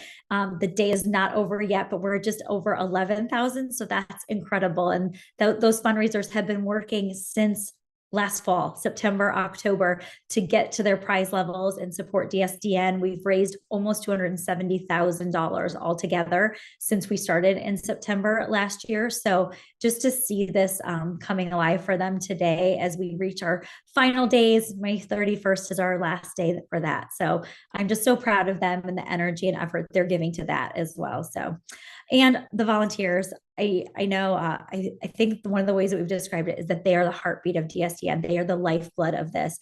We were fully volunteer based for almost all the years up until we started a few years ago, having a few paid staff members, but it just never goes without saying how critical all those volunteer time, hours, energy spent are, because it's truly the only way that we function as an organization. We could have all the money in the world and that would not do it for us. I mean, if somebody wants to give us $1 million tonight, we would love it and it would be wonderful. However, those volunteer hours and time, I mean, the board, Patricia, your team, all of our moderators. I mean, we heard from so many folks today. It's truly critical for our mission. So just so grateful to them. And we don't get to recognize them enough. So hopefully they saw a lot of those messages today too, coming from their leads and knowing how much we really appreciate them. Their time, care, commitment, they are what makes DSDN and keeps it going for new parents. So true. Absolutely. So if you were inspired today, it's not too late to give, it's not too late to share, and it's not too late to get involved. Text GIVE to 855-644-2007, or you can head over to the DSDN website to find your way to plug in. And finally, time for some fun, more fun. We need to draw the winner of our retreat registration giveaway. Thanks to everyone who entered the drawing. We have had 88 entries today.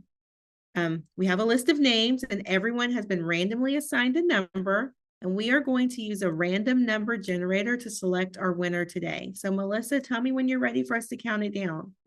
Okay, I am going to get this set up.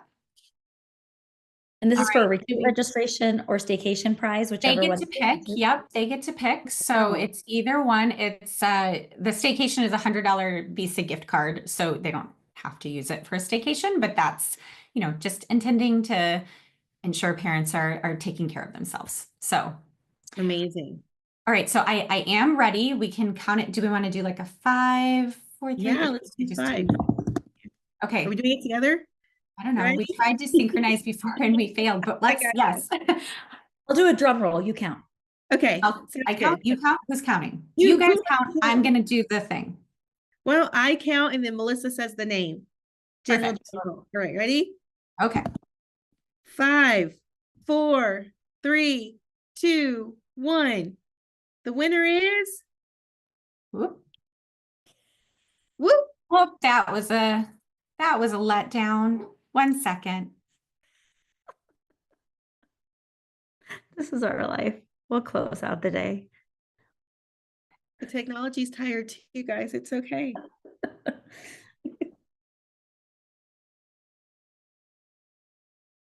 We're going to recount for y'all.